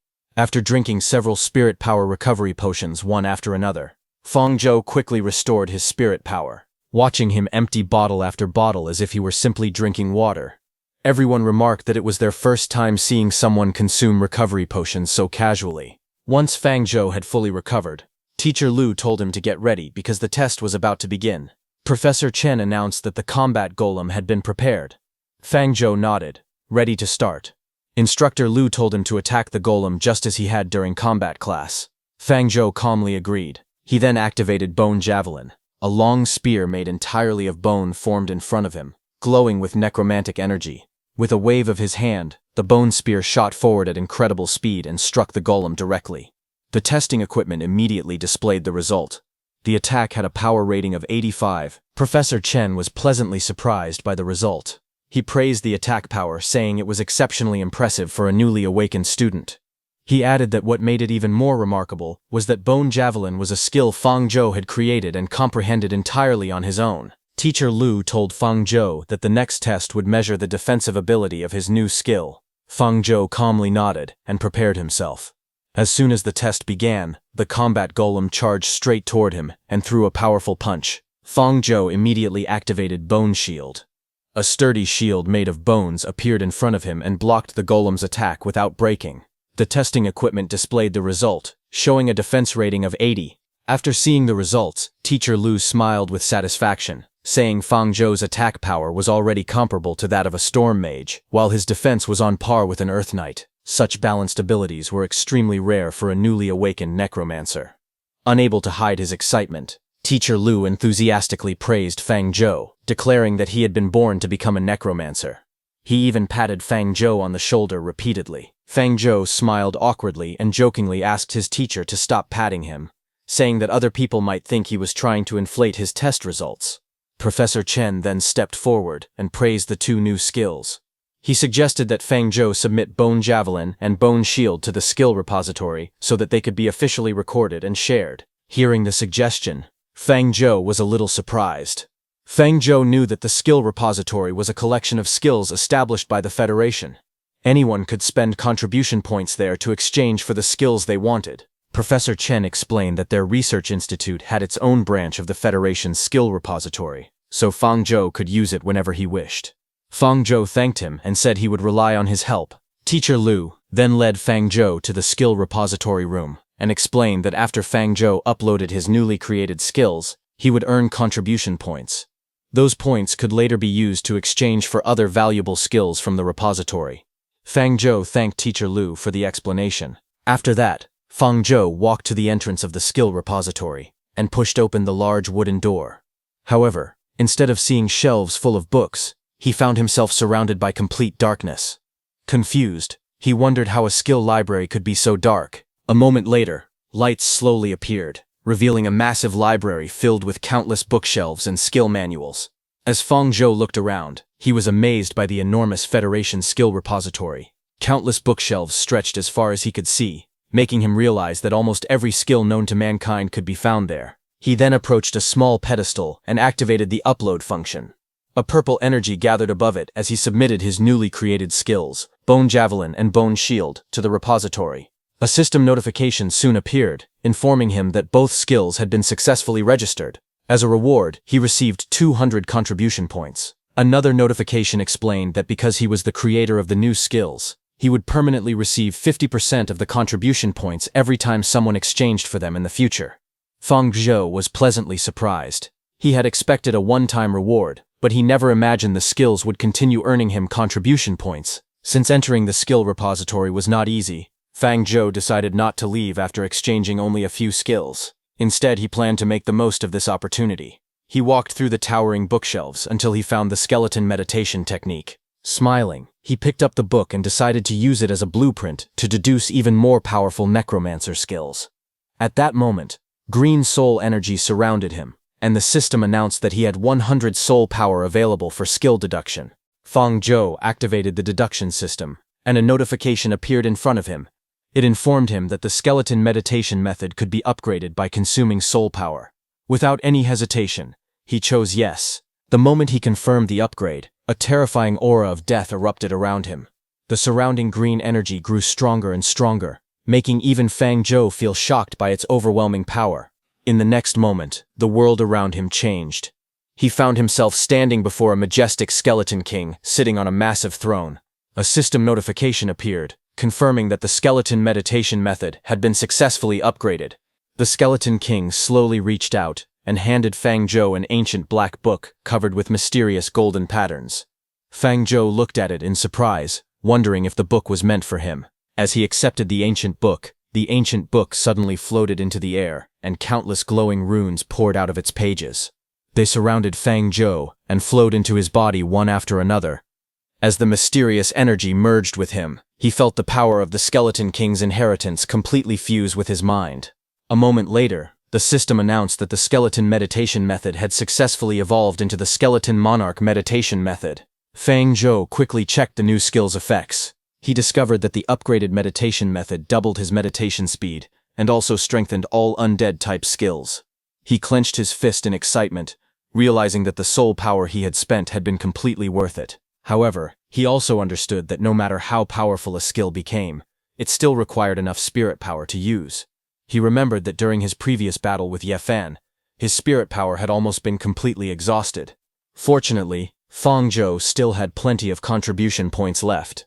He decided to exchange them for a skill that could increase his spirit power. After searching through the skill repository, he chose a skill called Presence of Mind. He spent 20 contribution points, and the exchange was completed successfully. Fang Zhou carefully read the description of Presence of Mind. He learned that the skill could passively increase a spellcaster's spirit power recovery speed.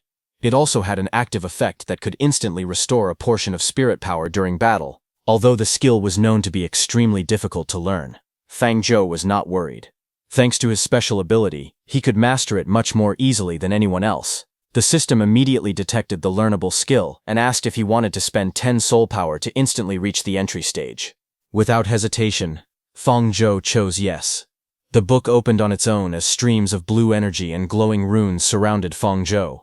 Moments later, the system announced that Presence of Mind had successfully reached the entry stage. Fang Zhou smiled in satisfaction as he felt the results immediately.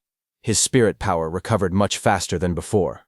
He was pleased with the improvement and believed that if he fought Ye Fan again, he could overwhelm him with an endless army of skeletons before running out of spirit power. Thinking ahead, Fang Zhou decided to prepare for future upgrades as well. He exchanged 60 contribution points for several new skills, including Vine Entanglement, Swamp Spell, Earthwall Spell, Spiderweb Spell, and Ray of Enfeeblement. He planned to study these skills first, and later use them as references to create even stronger abilities. However, Fang Zhou knew that learning powerful skills alone was not enough. To bring out their full potential, he also needed equipment that matched his current strength. Since he was still an F-grade lower apprentice, he could only use gray-white grade equipment. Without wasting any time, he spent 40 contribution points to exchange for a complete beginner equipment set. After putting on the equipment, the system displayed the effects of each item. The Apprentice Mage Hat slightly increased his maximum spirit power. The Apprentice Necklace slightly increased his spirit power recovery speed. The 2 Apprentice Rings slightly reduced the cooldown time of his skills. As soon as Fang Zhou equipped all 4 items, another system notification appeared. The Mage Apprentice 4-piece set activated, increasing his cultivation speed and skill proficiency improvement speed by 10%. Fang Zhou smiled with satisfaction. He realized that this set would allow him to improve his skills even faster than before. He then checked his updated status panel, which showed all of his current attributes, equipment, and mastered skills, including Skeleton Monarch Meditation Method, Summon Skeleton, Bone Javelin, Bone Shield, and Presence of Mind. Looking at everything he had gained, Fang Zhou was extremely pleased. He felt that this visit had been incredibly rewarding, and praised the Federation's skill repository as a truly extraordinary place. After checking his new equipment and skills, Fang Zhou was about to leave. But suddenly, his skeleton clone appeared right in front of him. As the skeleton clone appeared before him, Fang Zhou realized that he had almost forgotten something important. His skeleton clone also needed the proper combat skills to become stronger. He quickly searched through the skill repository and decided that weapon mastery, block, and battle cry were 3 essential skills for the skeleton clone. Without hesitation, he spent 30 contribution points to exchange for all 3 skills. As he looked at his remaining contribution points, Fang Zhou smiled helplessly. He admitted that although the skill repository was an incredible place, learning new skills consumed contribution points at an alarming rate. Thinking back, he joked to himself that he wished he could find another excellent sparring partner like Yi Fen in the future to earn more contribution points. Soon after, Fang Zhou left the skill repository and returned to the Demon Hunter Research Association. Instructor Liu asked if he had learned any new skills during his visit. Fang Zhou smiled and replied that this trip had been extremely rewarding and that he had gained far more than he expected. Just then, before the conversation could continue, Ye Fan suddenly shouted his name, declaring that he refused to accept the outcome. Ye Fan threw a spirit power recovery potion toward Fang Zhou and told him to drink it. He admitted that he still did not understand Fang Zhou's tactics from their previous battle, but this time he was determined to defeat him as quickly as possible. Fang Zhou caught the potion and smiled. He calmly asked if Ye Fan was really sure he wanted to challenge him now, especially since he had just upgraded his skills. Ye Fan clenched his fists and declared that he refused to spend his entire life living in someone else's shadow. He vowed to use all of his strength to defeat Fang Zhou in this rematch. Fang Zhou reminded Ye Fan that this duel would count as extra training. Because of that, Ye Fan would have to pay additional contribution points. Standing nearby, Professor Chen said that if Ye Fan agreed, it would not matter because Ye Fan would be the one paying the cost anyway. Hearing that, Fang Zhou accepted the challenge without hesitation. He tossed the recovery potion back to Ye Fan and told him to keep it because he might need it after the fight. Hearing those words, Ye Fan became even more furious.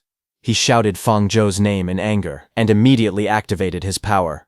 Green energy burst out around him as he jumped into the air to launch his Skyfall strike. Watching the duel, Bai Xiaochan was shocked that Ye Fan had used his strongest move right at the beginning of the fight. Instructor Liu told her that Ye Fan's combat instincts were excellent because he understood that ending the battle quickly was his only chance of defeating Fang Zhou. Facing the incoming attack, Fang Zhou calmly raised his hand. Everyone watched closely, wondering how he would respond now that he had learned several new skills. A massive magic circle suddenly appeared beneath Fang Zhou's feet. Green energy swirled around him as he activated a powerful summoning spell. Bai Xiaochan stared at the scene in surprise. She wondered if Fang Zhou was simply using Summon Skeleton again, but Instructor Liu immediately shook his head and said no. He could tell that this spell was completely different from the ordinary Summon Skeleton skill. A moment later, Fang Zhou was completely surrounded by the summoned skeletons. The green magic circle released an enormous wave of undead energy as countless skeletons climbed out one after another. Seeing such a huge army appear at once, everyone was stunned. They felt that something was completely wrong because no ordinary summon skeleton skill could create so many skeletons. At that moment, Ye Fan's powerful attack crashed into the battlefield with a massive explosion. The blast shook the entire arena and sent debris flying everywhere. Watching the explosion, Instructor Liu was shocked, saying that Ye Fan's attack was now much stronger than before.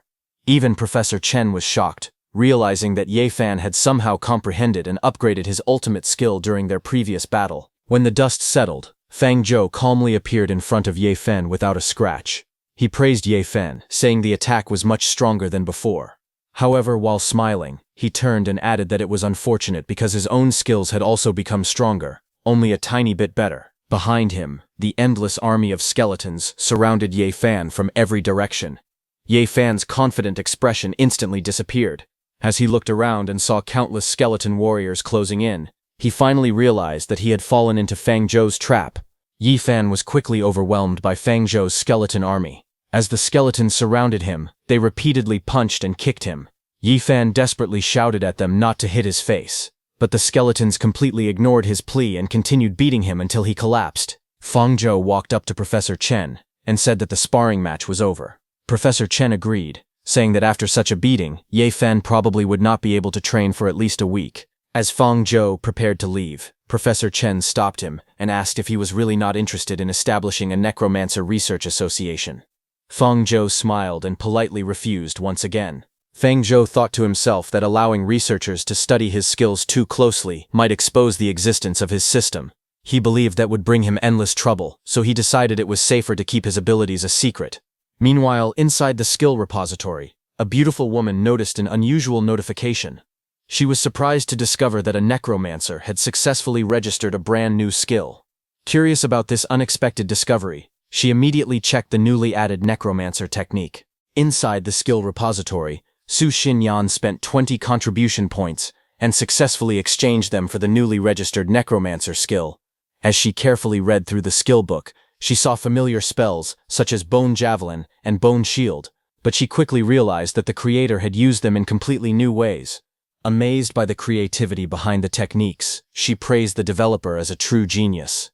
Excited by the discovery, Su Xinyan immediately decided to report the news to her father. Meanwhile, in Principal Su Tianquo's office, Teacher Lu visited again. He firmly requested that Fang Zhou be added to the seed list once more. Professor Chen also supported the request, saying that he could personally vouch for Fang Zhou's talent. However, Principal Su Tianquo looked at them helplessly and asked why Professor Chen was joining Teacher Lu in making such an unreasonable request. He explained that even if a necromancer performed well now, the class lacked enough high-level skills for future growth, making it difficult to justify placing Fang Zhou on the seed list. However, Professor Chen argued that Fang Zhou had already comprehended 2 necromancer skills entirely on his own. Hearing that, Principal Su Tianquo was stunned, but even then, he remained unconvinced. He replied that creating new skills alone was not enough. What truly mattered was whether those skills were powerful and useful in actual combat. Just as Teacher Lu was about to continue speaking about the skill's strength, Su Xinyan hurried into the office. Excitedly, she announced that 2 brand new necromancer skills had appeared in the skill repository. Hearing that, Principal Su Tianquo was stunned. He immediately asked if they were really necromancer skills. Su Xinyan nodded and demonstrated the 2 skills she had just obtained.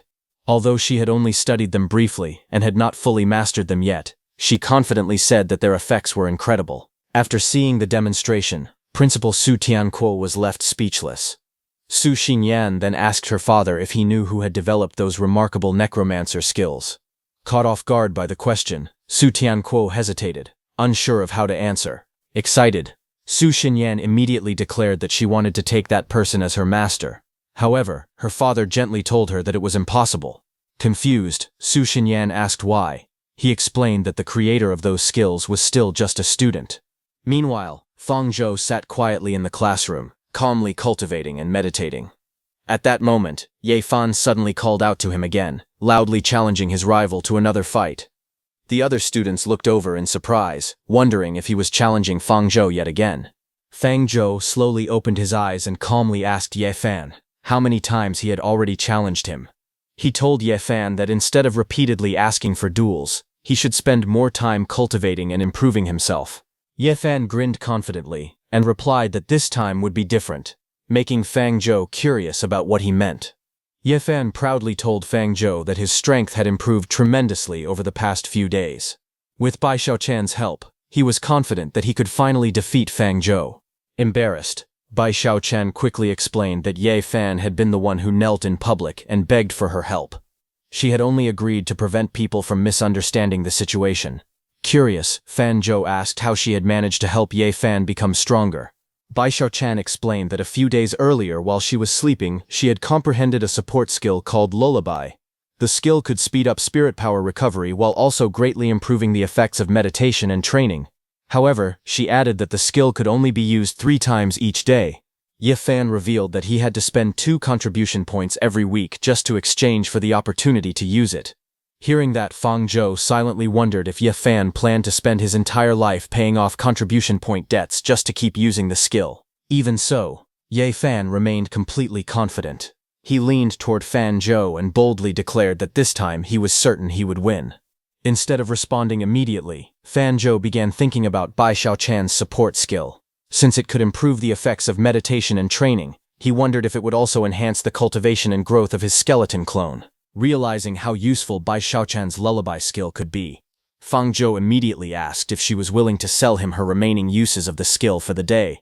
Bai Xiaochan hesitated for a moment before admitting that it was possible. Meanwhile, Ye Fan became annoyed because the 2 of them were completely ignoring his challenge. Without saying another word, Fang Zhou summoned several skeleton warriors. He told Ye Fan to fight the skeletons first, and reminded him to transfer the promised contribution points after the battle was over. Feeling insulted, Ye Fan angrily shouted that Fang Zhou was looking down on him, Ignoring Ye Fan's complaints, Fang Zhou turned to Bai Xiaochan and asked her to use lullaby on him instead. Bai Xiaochan agreed and immediately activated the skill.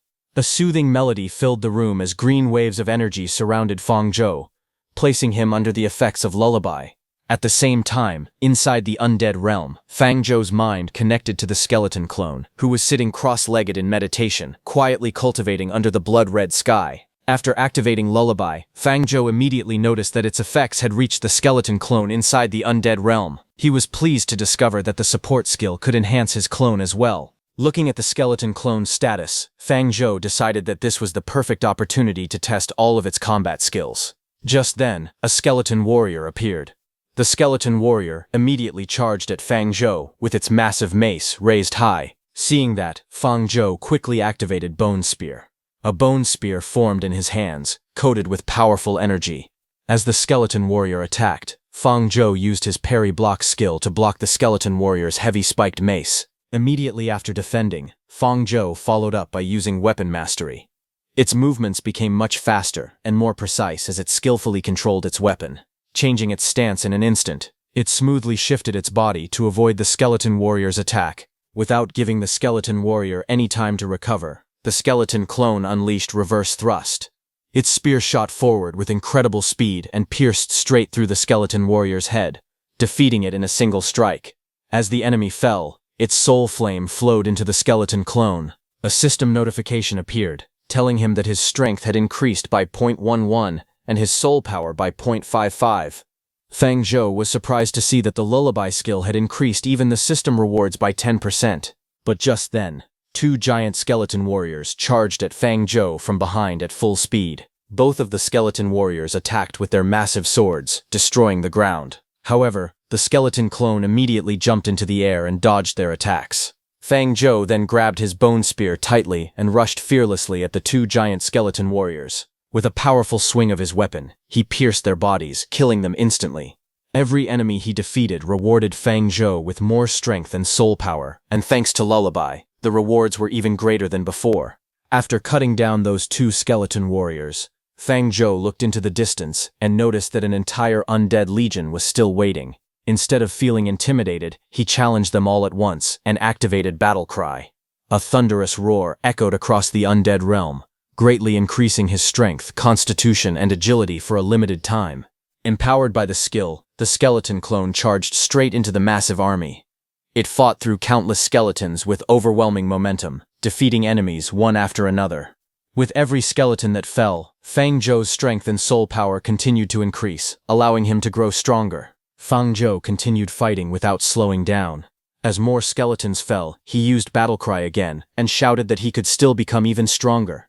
Every enemy he defeated increased Fang Zhou's strength and soul power, allowing him to grow stronger at an incredible rate. While battling, Fang Zhou suddenly noticed something unusual. He stopped and looked into the distance, where the bones of the skeletons he had killed were flying into the air. Confused, he looked up and saw something very shocking. All those bones started to form a powerful undead warrior. A brilliant light surrounded the undead warrior as its body transformed. Huge wings spread from its back, and it held a massive sword in its hand. It was a bone angel. Fang Zhou was stunned when he saw the bone angel. He could not believe that a boss had appeared directly inside the beginner village. The bone angel slowly raised its massive sword high into the air. Its overwhelming aura spread across the battlefield as it prepared to deliver a devastating attack. The skeleton clone immediately sensed the danger, jumped to the side, and dodged its attack. It realized that if the bone angel's attack landed, it would die instantly. Since defending against such a powerful strike was impossible, it decided that the only chance of survival was to attack first. Without hesitation, the skeleton clone jumped onto the bone angel's arm and charged at it. The skeleton clone activated Battle Cry. A powerful roar echoed across the battlefield, boosting its physical abilities. It then unleashed Bone Spear with all its strength, determined to strike the bone angel before it could launch its deadly attack. The skeleton clone's shield-breaking stance struck the bone angel's body with full force, weakening its defenses. Without giving the bone angel a chance to recover, it immediately followed up with brutal strike, unleashing a series of powerful attacks that landed one after another on the bone angel's arm. It was arm-swinging stance that completely broke one of the bone angel's arms. The skeleton clone then immediately backed off as the bone angel moved. It wondered what the Bone Angel was trying to do. Then, to its surprise, the Bone Angel broke off its injured arm and threw it aside. Fang Zhou was stunned to see the Bone Angel so decisive, but the next second, the Bone Angel charged at the skeleton clone at full speed. Seeing that, the skeleton clone quickly activated Parry Block to block the Bone Angel's sword, but the Bone Angel's attack was so powerful that it sliced even Rocky Mountain in two. The skeleton clone's Parry Block deflected the attack just enough to prevent a direct hit, but the impact was still powerful enough to send the skeleton clone flying backward. It hit the wall behind with a massive shockwave, making the skeleton clone cough as it struggled to regain its balance. The Bone Angel slowly approached with its remaining arm still gripping its sword. Looking at the shattered arm, the skeleton clone realized that destroying it earlier had saved its life. If both of the Bone Angel's arms had been intact, that attack would have smashed every bone in its body. However, as the Bone Angel continued walking toward it, Fang Zhou saw something. He realized that the Bone Angel's weakness had finally been exposed. The blue flame on its damaged arm was the key to defeating the boss. However, before the skeleton clone could make another move, the Bone Angel suddenly lowered its stance. Watching this, the skeleton clone wondered what the boss was planning. The next moment, the Bone Angel began spinning at an incredible speed. A powerful whirlwind formed around its body, tearing through the battlefield and sending rocks flying in every direction. Seeing the massive tornado rushing toward him, the skeleton clone immediately realized that the situation had become dangerous. The next second, the Bone Angel rushed in and attacked with even greater power, destroying the place where the skeleton clone had been standing. However, the skeleton clone moved at the right time and dodged its attack. Seeing the power of the Bone Angel's attack, Fang Zhou realized that it was using the force of its spinning to make up for the strength it had lost after one of its arms was destroyed. He also understood that while the Bone Angel was spinning, its weakness could no longer be targeted. The next moment, the Bone Angel started spinning again and charged at him. Seeing that, the skeleton clone realized that the Bone Angel was still targeting him. It could not understand why the boss was so determined to defeat it. As the spinning Bone Angel chased after it, the skeleton clone kept retreating. Before long, it found itself trapped in a dead end with nowhere left to escape. Seeing that there was no way out, the skeleton clone knew it had no choice but to risk everything. Even the powerful wind created by the Bone Angel's spinning attack was enough to scrape away bones and tear through flesh, making a direct confrontation extremely dangerous. Instead of panicking, the skeleton clone calmed itself and carefully observed the Bone Angel's movements. It focused on finding even the smallest opening, while enduring the relentless assault. After watching closely for a moment, the skeleton clone finally noticed a brief gap in the Bone Angel's spinning attack. Realizing that this was its only chance, the skeleton clone instantly charged through the small opening it had discovered. Gathering all of its strength, it thrust its bone spear straight toward the Bone Angel. But before the skeleton clone's attack could land, the Bone Angel backed away and dodged it. Seeing that, Fang Zhou mocked the Bone Angel, saying that such a huge creature actually had weak bones and should go back and get more calcium. As the Bone Angel attacked, the skeleton clone noticed that the blue soulfire core inside its chest had become completely exposed. Realizing this was the opportunity it had been waiting for, it did not hesitate any longer. The skeleton clone immediately activated Bone Javelin and hurled the glowing spear directly at the exposed soulfire core with all its strength. The Bone Angel's eyes widened as it saw the skeleton clone's spear coming. However, just before it could hit the exposed soulfire core, the Bone Angel quickly spread one of its massive wings and blocked the attack. The Bone Javelin failed to reach its target and returned to the skeleton clone. Seeing that, the skeleton clone said that, as expected, the Bone Angel's enormous wings were not just for decoration. They were powerful enough to protect its vital points. But the skeleton clone remained calm. It declared that its system was not just for show either. At that moment, the system began combining the web spell and skeletal armament skills. A notification soon appeared, announcing that the new skill Bone Shackles had been successfully deduced. The skill allowed the user to condense undead mana into strong bone chains that could bind enemies and make it difficult for them to move or fight.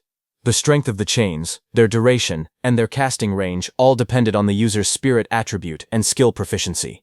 Seeing the successful result, the skeleton clone smiled with satisfaction. Everything had happened exactly as it had predicted.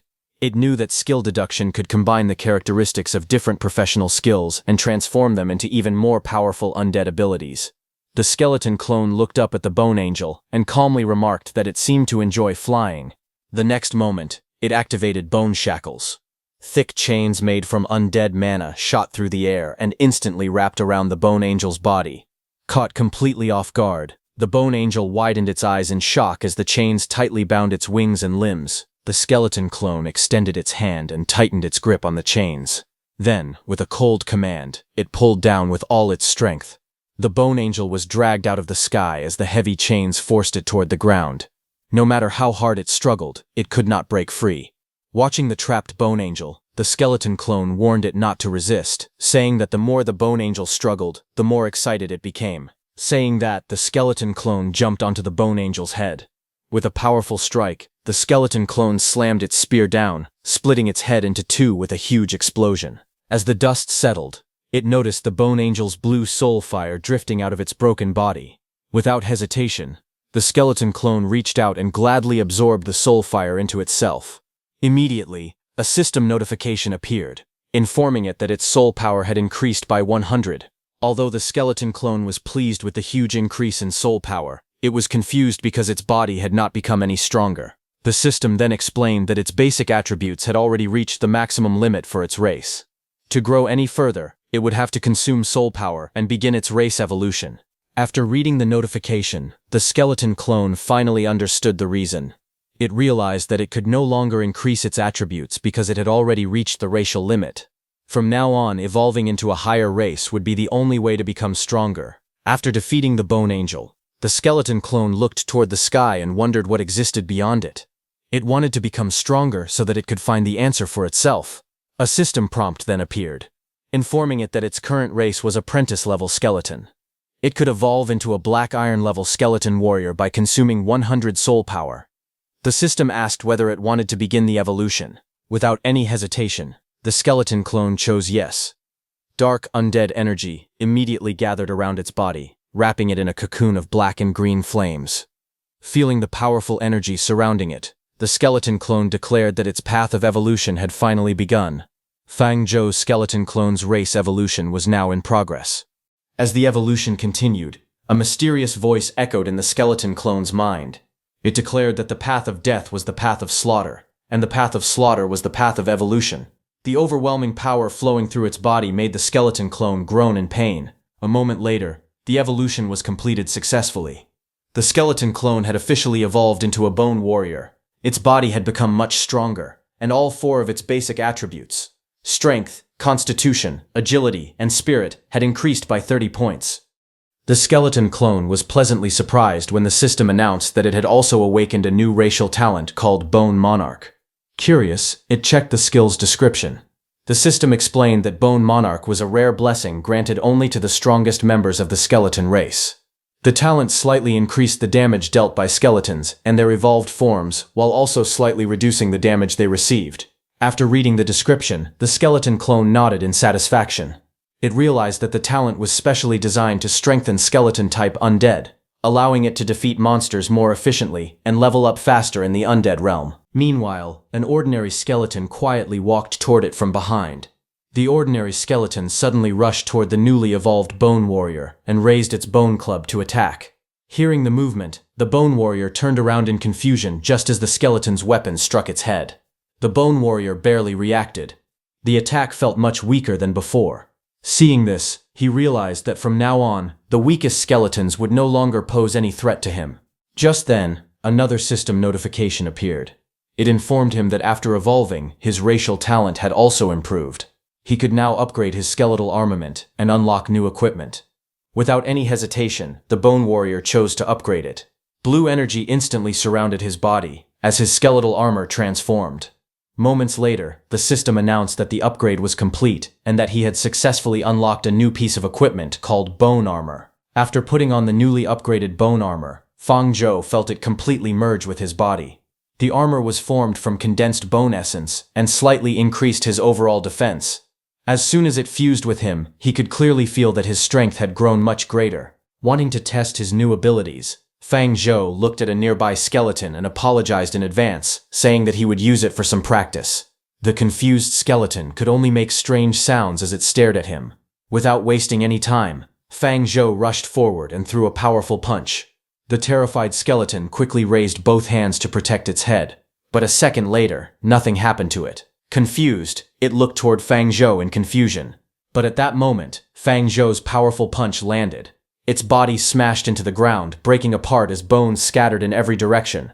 Fang Zhou calmly walked forward and said that he was sorry to disappoint it because he had not used his full strength. He explained that he had only thrown a casual punch to test his new power. After seeing the result, Fang Zhou realized that when bone armor was combined with the Bone Monarch talent, the damage he dealt against skeletons had increased dramatically. A system notification appeared, showing that his strength had increased by 0.011 and his soul power by 0.055. Although he was satisfied with the gains, Fang Zhou knew that defeating weak skeletons no longer helped him improve much.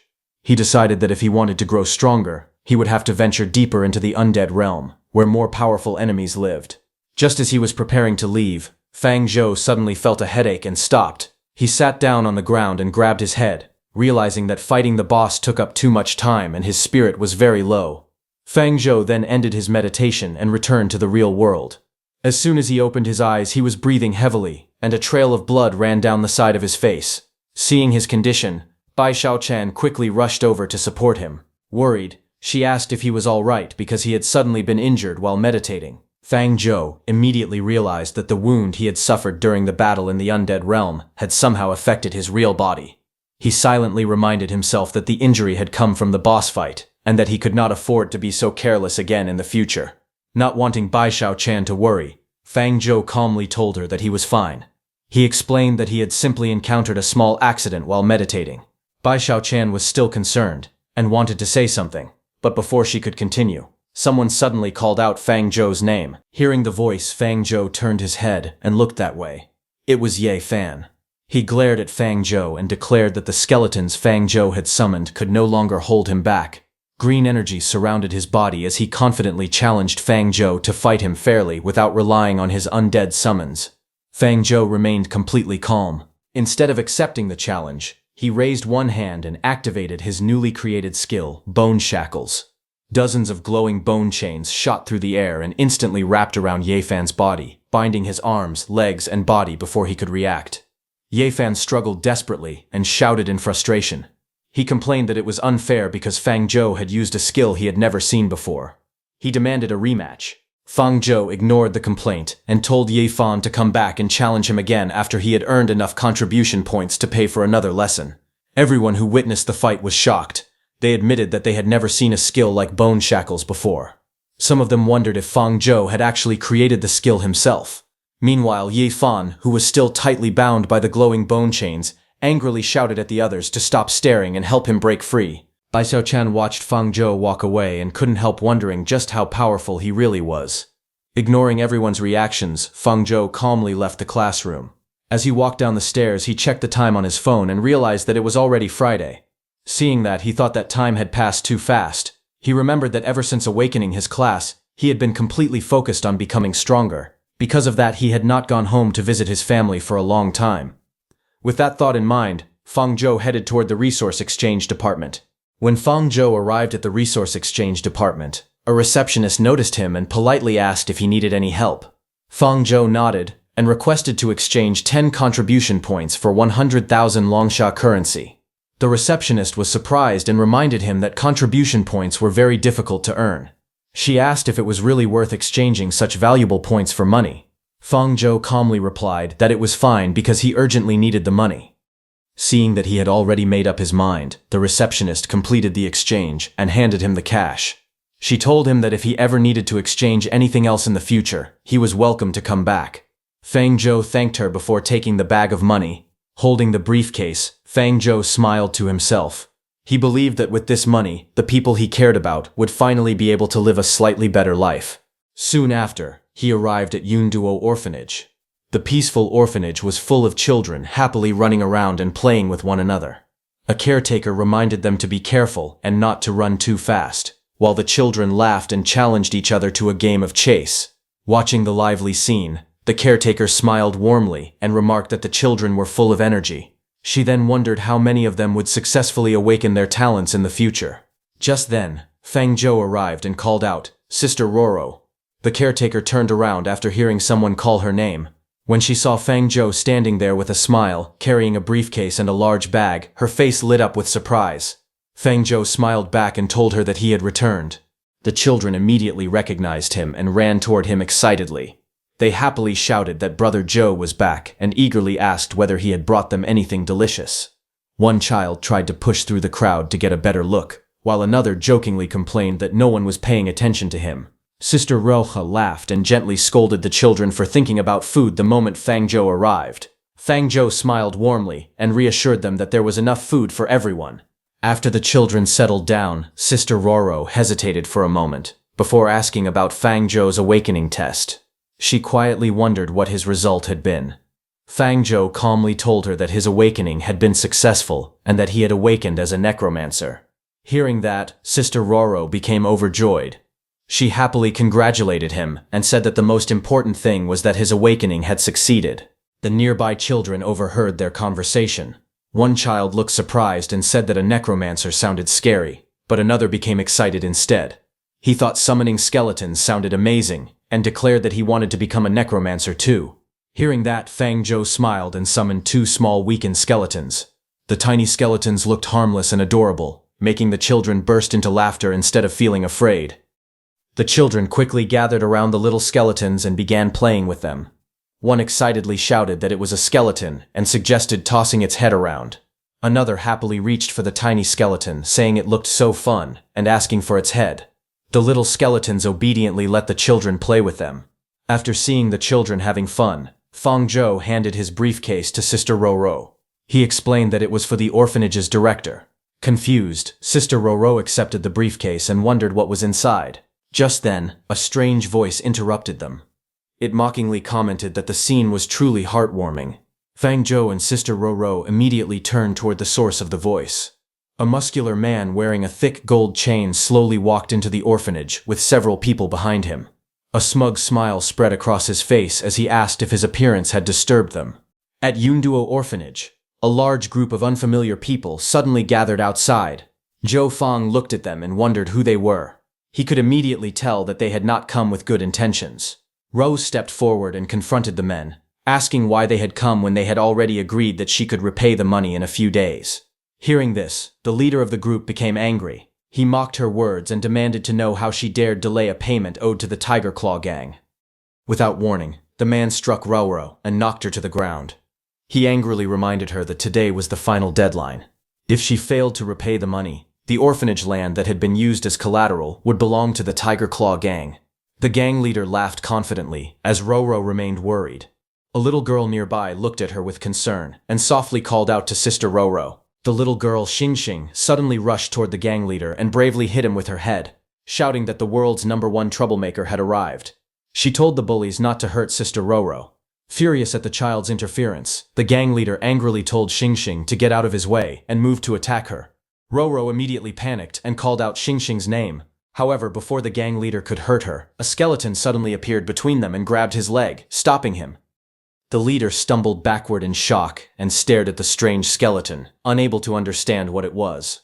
At that moment, Zhou Fang stood beside Xingxing and placed his hand on her head. He coldly ordered the gang members to apologize, warning them that they would have to bear the consequences if they refused. Seeing Zhou Fang controlling the skeleton, one of the gang members quickly realized what was happening. He whispered to Leader Hu that Zhou Fang was a necromancer. Hearing this, Leader Hu looked at Zhou Fang, then revealed his true strength as the demon mask warrior, Liu Hu. Powerful energy erupted around him as he mocked Zhou Fang, saying that Zhou Fang was only the weakest kind of necromancer. He cut down Zhou Fang's skeleton's head and questioned whether Zhou really believed he had enough strength to stand against them. Seeing this, Zhou realized that Liu Hu was a class holder. However, instead of being intimidated, Zhou turned to Sister Roro and asked who these people really were. Sister Roro explained that they were from the Tiger Claw Training Equipment Company. The children at the orphanage had reached the right age to begin training, so she and the dean had taken out a loan to purchase training equipment in advance because they did not want to delay the children's training. She then explained that the Tiger Claw people appeared to be ordinary merchants who sold professional training equipment, but in reality, they secretly ran a loan-sharking business. Because the interest kept increasing, the orphanage eventually became unable to repay the growing debt. After hearing the whole story, Zhou Fang became upset and asked Sister Ro why she had not told him about such a serious problem sooner. Leader Liu Hu pointed at Zhou and warned him not to interfere in other people's business. He confidently told Zhou Fang that 100,000 Longsha coins was far more money than someone like him could afford. However, Zhou did not argue with him. Instead, he suddenly threw a briefcase toward Liu Hu and calmly told him to take it. Zhou explained that the briefcase contained exactly 100,000 Longsha coins and told Liu Hu to take the money and leave immediately. Sister Roro was shocked when she saw this. She quickly asked Zhou Fang where he had gotten so much money. Leader Liu Hu and his men opened the briefcase to check it. One of them was stunned after seeing the money inside and confirmed that it really contained 100,000 Longsha coins. Liu Hu stared at the money for a moment, but instead of accepting the payment, his expression became serious. He suddenly ordered everyone to shut up and threw the briefcase away. Liu Hu knew that his boss had specifically ordered him to take over the orphanage's land. Compared to getting that valuable land, the 100,000 Longsha coins meant nothing to him. Leader Liu Hu looked at Zhou and mocked him, asking if he really thought Liu Hu cared about such a small amount of money. Zhou Fang reminded him that the debt had already been paid and asked what else he wanted. Leader Liu Hu then revealed his true intentions. He claimed that because the orphanage had been overdue on its payment for too long, they now needed to pay 500,000 Longsha coins instead. Sister Roro was shocked when she heard the ridiculous amount and exclaimed that they were demanding 500,000 coins. Zhou Fang immediately understood what was happening. He said that it looked like Liu Hu and his men had come there only to cause trouble. Leader Liu Hu did not bother denying it. Instead, he laughed arrogantly and admitted that they were indeed there to cause trouble. He insulted the people at the orphanage and said that people like them were not worthy of occupying such valuable land. Leader Liu Hu then ordered his men to attack, declaring that they would take the orphanage's land for themselves that very day. His men eagerly rushed forward, ready to fight. However, Zhou Fang remained completely calm as they charged toward him. Seeing that they planned to overwhelm him with numbers, a slight smile appeared on his face. He then activated his ability and prepared to summon his skeletons. As Zhou Fang summoned his skeletons, blue-green energy suddenly spread throughout the area. Liu Hu's men immediately became nervous when they saw several skeleton warriors appearing in front of them. Zhou Fang ordered all of them to get down on their knees and apologize. He warned them that if they refused, they would have to face the consequences. The skeletons slowly moved toward Liu Hu's men, making them even more frightened. One of the skeletons moved directly toward the blonde-haired man, causing him to sweat nervously. However, Leader Liu Hu jumped and hit one skeleton warrior, shouting that there was nothing to be afraid of because a necromancer was considered the weakest class. He believed that skeletons summoned by a student like Zhou Fang should be so weak that even an ordinary person could easily smash them into pieces. Encouraged by this, Liu Hu's men became confident again. They shouted at each other to drive the skeletons out and ordered everyone to attack. They angrily insulted the people at the orphanage, claiming that unwanted people like them had no right to become class holders. Soon, the entire group rushed toward Zhou and his summoned skeletons, ready to fight. A frightened girl began crying loudly and begged someone to save them. Seeing the attackers continue causing trouble, Zhou Fang became furious. He shouted that they were asking to die and immediately ordered his skeletons to scatter and deal with them. However, the attackers were still confident. They laughed at Zhou Fang, believing that a few piles of bones could never stop them. They surrounded the skeletons with weapons in their hands and told each other to teach Zhou Fang a lesson. One of the men raised a large spiked club and rushed toward a skeleton, shouting that it should just die. He swung the weapon down with all his strength, expecting to smash the skeleton apart. But before his attack could succeed, the skeleton reacted with incredible speed. It counterattacked instantly, cutting off both of the man's hands and sending him flying through the air. The situation immediately turned terrifying for the attackers. The man screamed in pain. The others were completely shocked by what they were seeing. They could not understand how Zhou Fang's summoned skeletons could be so powerful. They finally realized that these skeletons were nowhere near as weak as ordinary summoned skeletons were supposed to be. Leader Liu Hu stared at Zhou Fang in disbelief. Zhou Fang still looked like an ordinary student, so he could not understand why the skeletons summoned by him were so powerful. Even so, he refused to believe that a mere necromancer could defeat him. Confident in his own strength, he charged directly toward Zhou Fang with his weapon raised. He activated his bone-shattering strike and prepared to smash Zhou with a powerful blow. Seeing the attack coming, Sister Roro became frightened and desperately shouted at Zhou to get out of the way. However, Zhou Fang remained completely calm. Just before the weapon could hit him, he activated Bone Shield. A powerful barrier appeared in front of him and blocked the bone-shattering strike. Leader Lu Hu froze in shock. He could not believe that his powerful attack had actually been stopped. Before he could recover, Zhou Feng immediately activated bone shackles. Several glowing bone chains shot forward and wrapped tightly around Lu Hu's body, lifting him into the air. Leader Lu Hu looked down in confusion, unable to understand what Zhou had just done to him. Zhou Feng tightened the bone shackles and violently slammed Lu Hu into the ground. The powerful impact shattered the ground beneath him, leaving him badly hurt. He coughed in pain as the glowing bone chains continued to hold him tightly. Furious and humiliated, Leader Lu Hu cursed at Zhou and threatened to kill him. However, before he could do anything, several powerful skeletons surrounded him. Their weapons crossed around his body, leaving him completely trapped with nowhere to escape. Zhou Feng stood over Leader Lu Hu with a cold expression. He ordered him to get on his knees and apologize. He made it clear that if he refused to apologize, he would have to face the consequences. After being completely defeated and surrounded by Fang Zhou's skeletons, Lu Hu finally lost his courage. Sweating nervously, he struggled to speak as he realized that he had no way to fight back. With no other choice, Lu Hu lowered himself in front of Fang Zhou and admitted that he had been wrong. Seeing their leader surrender, the remaining members of the Tiger Claw gang became silent. They exchanged nervous looks, realizing that they had badly underestimated Fang Zhou. Soon, the other gang members also gave up resisting. They lowered their heads and apologized, admitting that they had been wrong and begging Fang Zhou to forgive them. Fang Zhou remained calm as he looked at them. He told Lu Hu and his men to take their money and immediately get out of his sight. Lu Hu could only remain silent. With two powerful skeleton warriors standing behind him, he no longer dared to argue with Fang Zhou. Lu Hu quickly ordered his men to leave the orphanage. After suffering such a humiliating defeat, none of them dared to stay any longer, so they hurried out together. As they walked away, one of Lu Hu's men still felt unwilling to accept what had happened. He asked Brother Hu if they were really going to let the matter end like this. Lu Hu angrily asked what else they could possibly do. Fang Zhou was clearly far stronger than them, and none of them had any chance of defeating him. However, Lu Hu had no intention of truly giving up. With an angry expression, he secretly decided that they would wait until Fang Zhou left the orphanage. Once Fang Zhou was gone, they would return and deal with the people there when no one powerful was around to protect them. Meanwhile, back at the orphanage, Ro was still amazed by Fang Zhou's strength. She asked him how he had suddenly become so powerful. Fang Zhou smiled and casually replied that perhaps the class he had awakened was simply a little stronger than expected. The children were even more excited. They gathered around Fang Zhou and happily praised him, saying that Brother Fang Zhou was incredibly strong.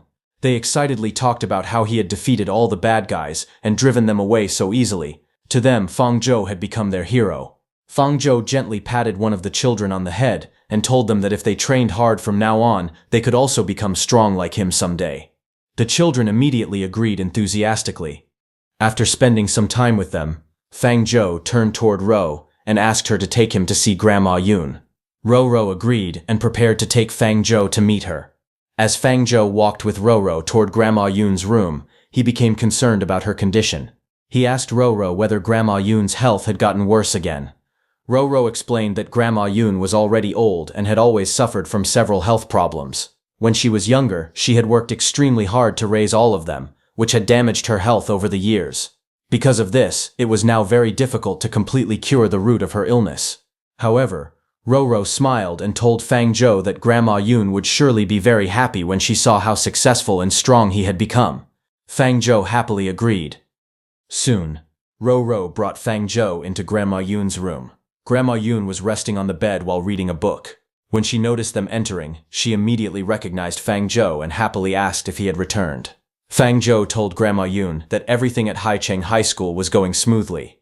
Since he had some free time during his break, he had decided to return to the orphanage to visit her and the children. Grandma Yun was already happy enough just to see him return. However, when she noticed that Fang Zhou had brought many things with him, she gently questioned why he had spent money bringing so much. Hearing this, Ro explained that Fang Zhou had truly grown up. She then revealed that he had just helped them pay off the debt they owed for the training equipment. Grandma Yun was surprised that Fang Zhou had managed to pay off the orphanage's debt. Since he was still only a student, she worried about where he had gotten so much money. She anxiously asked whether he had borrowed it from someone. Fang Zhou immediately reassured her that there was nothing to worry about. He explained that he had earned the money through his own efforts. He then told Grandma Yun that he had an extremely generous classmate at school. By simply acting as that classmate's training partner, he could earn a large number of contribution points, which allowed him to make plenty of money. After hearing his explanation, Grandma Yun felt relieved. She believed that now that Fang Zhou had become an awakened, he would surely have a bright future ahead of him. However, Grandma Yun suddenly began coughing heavily. Seeing her condition, Fang Zhou immediately became worried and moved closer to her. He asked if she was all right. Grandma Yun gently waved her hand and told him not to worry. She explained that it was only her old illness acting up again, and that she would be fine after getting some rest. Instead of worrying about her, Grandma Yun told Fang Zhou that he should focus more on his upcoming midterm exam. Hearing this, Fang Zhou was surprised. He wondered how Grandma Yun knew that his midterm exam was approaching. Grandma Yun laughed and reminded him that he had forgotten something important. His older sister had also studied at the same school in the past, so Grandma Yun already knew about the school's schedule and midterm exams. Fang Zhou thought about his older sister, Wen Zhou. She was several years older than him and had already graduated from school. After graduating, she had entered the battlefield and was now fighting on the front lines. Grandma Yun then told Fang Zhou to get plenty of rest at home before the midterm exam. She was confident that his results would be even better than Wen Zhou's had been when she was a student. Fang Zhou happily agreed and promised to do his best. After leaving Grandma Yun's room, Fang Zhou went to find Roro. He took out his phone and told her that he wanted to give her 20 contribution points. Roro was immediately shocked. She felt that 20 contribution points were far too valuable and wondered why Fang Zhou was giving her so much. Fang Zhou explained that he did not return to the orphanage very often. Since these 20 contribution points were all he could currently do to help her, he wanted her to accept them. Hearing this, Roro became a little embarrassed, but after seeing that Fang Zhou was serious, she finally agreed to accept his help. Afterward, Roro took Fang Zhou to Wen Zhou's old room. Since Wen Zhou was away and her room was currently empty, Roro told Fang Zhou that he could stay there for the time being.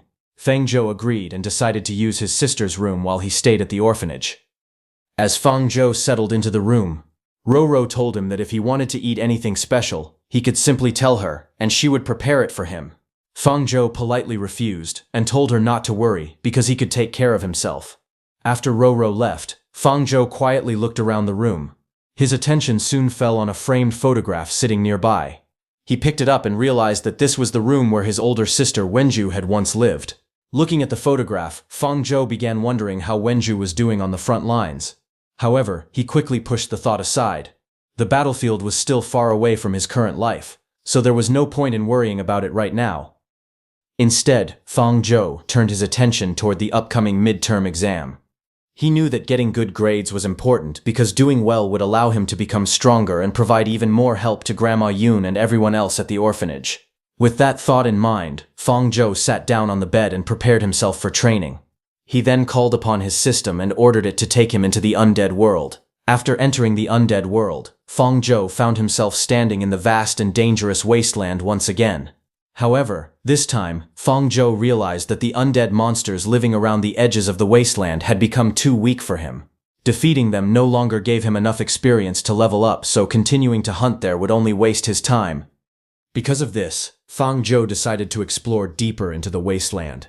As he moved through the strange landscape filled with enormous dark bones, he wondered what kind of monsters he would encounter farther inside. Along the way, Fang Zhou casually crushed the remains of weaker undead beneath his feet. These monsters were no longer strong enough to pose any real threat to him. After traveling farther, Fang Zhou finally encountered a new group of undead monsters. 2 armed skeleton warriors appeared in front of him. Fang Zhou carefully examined them for a moment. He noticed that their equipment seemed slightly stronger than what the previous monsters had used. However, other than their improved equipment, these skeleton warriors did not seem much different from the enemies he had already faced. While he was thinking that, those skeleton warriors suddenly rushed toward Fang Zhou and attacked him together. One of them swung its sword to attack. Fang Zhou immediately used parry block to block its attack. As he blocked its attack, Fang Zhou was not impressed. He thought that the undead monsters deeper in the wasteland were not nearly as powerful as he had expected. Just as Fang Zhou began to underestimate them, another skeleton suddenly attacked with arrows from the side, but it could not harm him. At that moment, Fang Zhou understood what made these monsters different. Their intelligence had improved slightly, and unlike the weaker undead from before, they had learned how to cooperate with one another during battle. One skeleton fought Fang Zhou at close range, while another stayed farther away and attacked him from a distance with a bow. After understanding their strategy, Fang Zhou immediately changed his target. He decided to eliminate the long-range attacker first, so the skeletons could no longer support each other effectively. Without hesitation, Fang Zhou dashed forward at high speed and attacked the skeleton archer, but his attack passed straight through the skeleton archer. Fang Zhou was surprised and immediately realized that it was only a phantom. At the same time, the real skeleton archer appeared from another position and quickly aimed its bow at him. Seeing this, Fang Zhou realized that these undead monsters had not only become more intelligent, but they were also capable of using skills. Meanwhile, another skeleton warrior surrounded itself with green energy and activated a defensive skill. Covering its shield with that energy, it then rushed forward and slammed its shield directly into Fang Zhou, trying to knock him back. However, Fang Zhou reacted quickly. He activated Phantom Strike and pierced the skeleton's head with his spear. Seeing this, the skeleton archer shot multiple arrows at him at full speed. Fang Zhou absorbed the soul flame of the skeleton warrior he had just killed, and his constitution increased by 0.3, while his soul power also increased by 0.3. He then raised his shield and easily blocked the skeleton archer's arrows. Fang Zhou quickly gathered power into his weapon and activated Bone Javelin. A powerful blue-green javelin shot forward at incredible speed and struck the skeleton archer with tremendous force. The attack was strong enough to destroy the monster, sending its bones flying through the air. After defeating the monster, Fang Zhou absorbed its soul flame too. This time, his agility increased by 0.3, and his soul power increased by another 0.3. Once the battle finally ended, Fang Zhou stood among the remains of the defeated undead and let out a relieved breath. He now understood that the deeper parts of the wasteland in the undead world were far more dangerous than he had originally imagined. 1 week later, Zhou Fang was still training deep inside the undead wasteland. By this point, he had gone much farther into the dangerous region and was constantly surrounded by powerful undead energy. Soon, Zhou Fang encountered another powerful undead mage. The skeletal mage raised its staff and gathered a huge amount of green energy around itself before launching several magical attacks toward him. Zhou Fang immediately charged forward, dodging all its attacks with his speed. While he was dodging, the undead mage suddenly fired a sneak attack at him with a green energy blast, but Zhou Fang avoided the attack and continued closing the distance. As soon as he found an opening, Zhou Fang jumped high directly toward the enemy. However, the undead mage reacted quickly and prepared another powerful attack. Zhou Fang activated After-Image Strike. His speed suddenly increased, leaving an after-image behind and allowing him to avoid the enemy's attack. He struck the undead mage with his spear before it could even react. After defeating the enemy, Zhou Fang absorbed its power. His constitution increased by 0.3, while his soul power increased by another 0.3. But Zhou Fang had no time to relax. Another group of undead immediately attacked him. Seeing the incoming attack, he quickly activated Bone Shield. A large defensive barrier appeared around him and blocked the powerful strike. Zhou Fang then prepared his counterattack. He activated Bone Shackles, causing countless dark chains to appear around the enemies. The chains quickly wrapped around the undead monsters, completely restricting their movements and preventing them from escaping. Zhou Fang then raised his weapon and attacked the restrained undead, telling them to go to hell. However, suddenly, a muscular undead approached and blocked his strike, surprising him. Zhou Fang quickly realized that these undead monsters were becoming more troublesome. Their bodies were much stronger than those of the enemies he had fought before, and they were even capable of working together in groups of 4. Before he could do anything, that large skeleton warrior charged toward him with a shield. It slammed into Zhou Fang with tremendous force, leaving him almost no chance to fight back directly. At the same time, the undead that had been trapped by bone shackles managed to break free from the chains. Zhou Fang immediately understood that the enemies in this deeper area were far stronger than before. Several undead warriors then surrounded him and attacked together. Zhou Fang activated bone armor to protect himself, but their continuous attacks were so powerful that even his armor struggled to withstand them. Realizing that defending like this would eventually get him overwhelmed, Zhou Fang was thinking about what to do when suddenly that large, heavily armored skeleton activated Meat Shield Charge and rushed toward him with its shield raised. Zhou Fang quickly avoided the charging enemy and created some distance. He knew that his current attacks were no longer strong enough to easily break through the defenses of these undead monsters. Looking at his weapon, Zhou Fang realized that what he needed most right now was a stronger offensive skill, something powerful enough to break through their defenses. Realizing that he needed more attack power, Zhu Fang immediately asked the system to upgrade his bone javelin skill. The system detected that he had collected enough skill materials to perfect bone javelin. The upgrade would consume 10 points of soul power. Zhu Fang accepted without hesitation, and the system successfully perfected the skill. His bone javelin reached the mastered level. The upgraded skill could create bone javelins and launch them at enemies. More importantly, each javelin now dealt 3 different types of damage: armor-piercing physical damage, corrosive poison damage, and death energy damage. The number, power, and range of the javelins depended on Zhu Fang's spirit attribute and skill proficiency. With his upgraded skill ready, Zhou Fang immediately used Bone Javelin against the undead warriors. The powerful javelin struck straight through an enemy's defense. First, its physical power broke through the armor. Then, the corrosive effect weakened the target further, while the poison and death energy continued damaging it. With his new attack, Zhou Fang finally gained the advantage and killed the powerful undead enemies.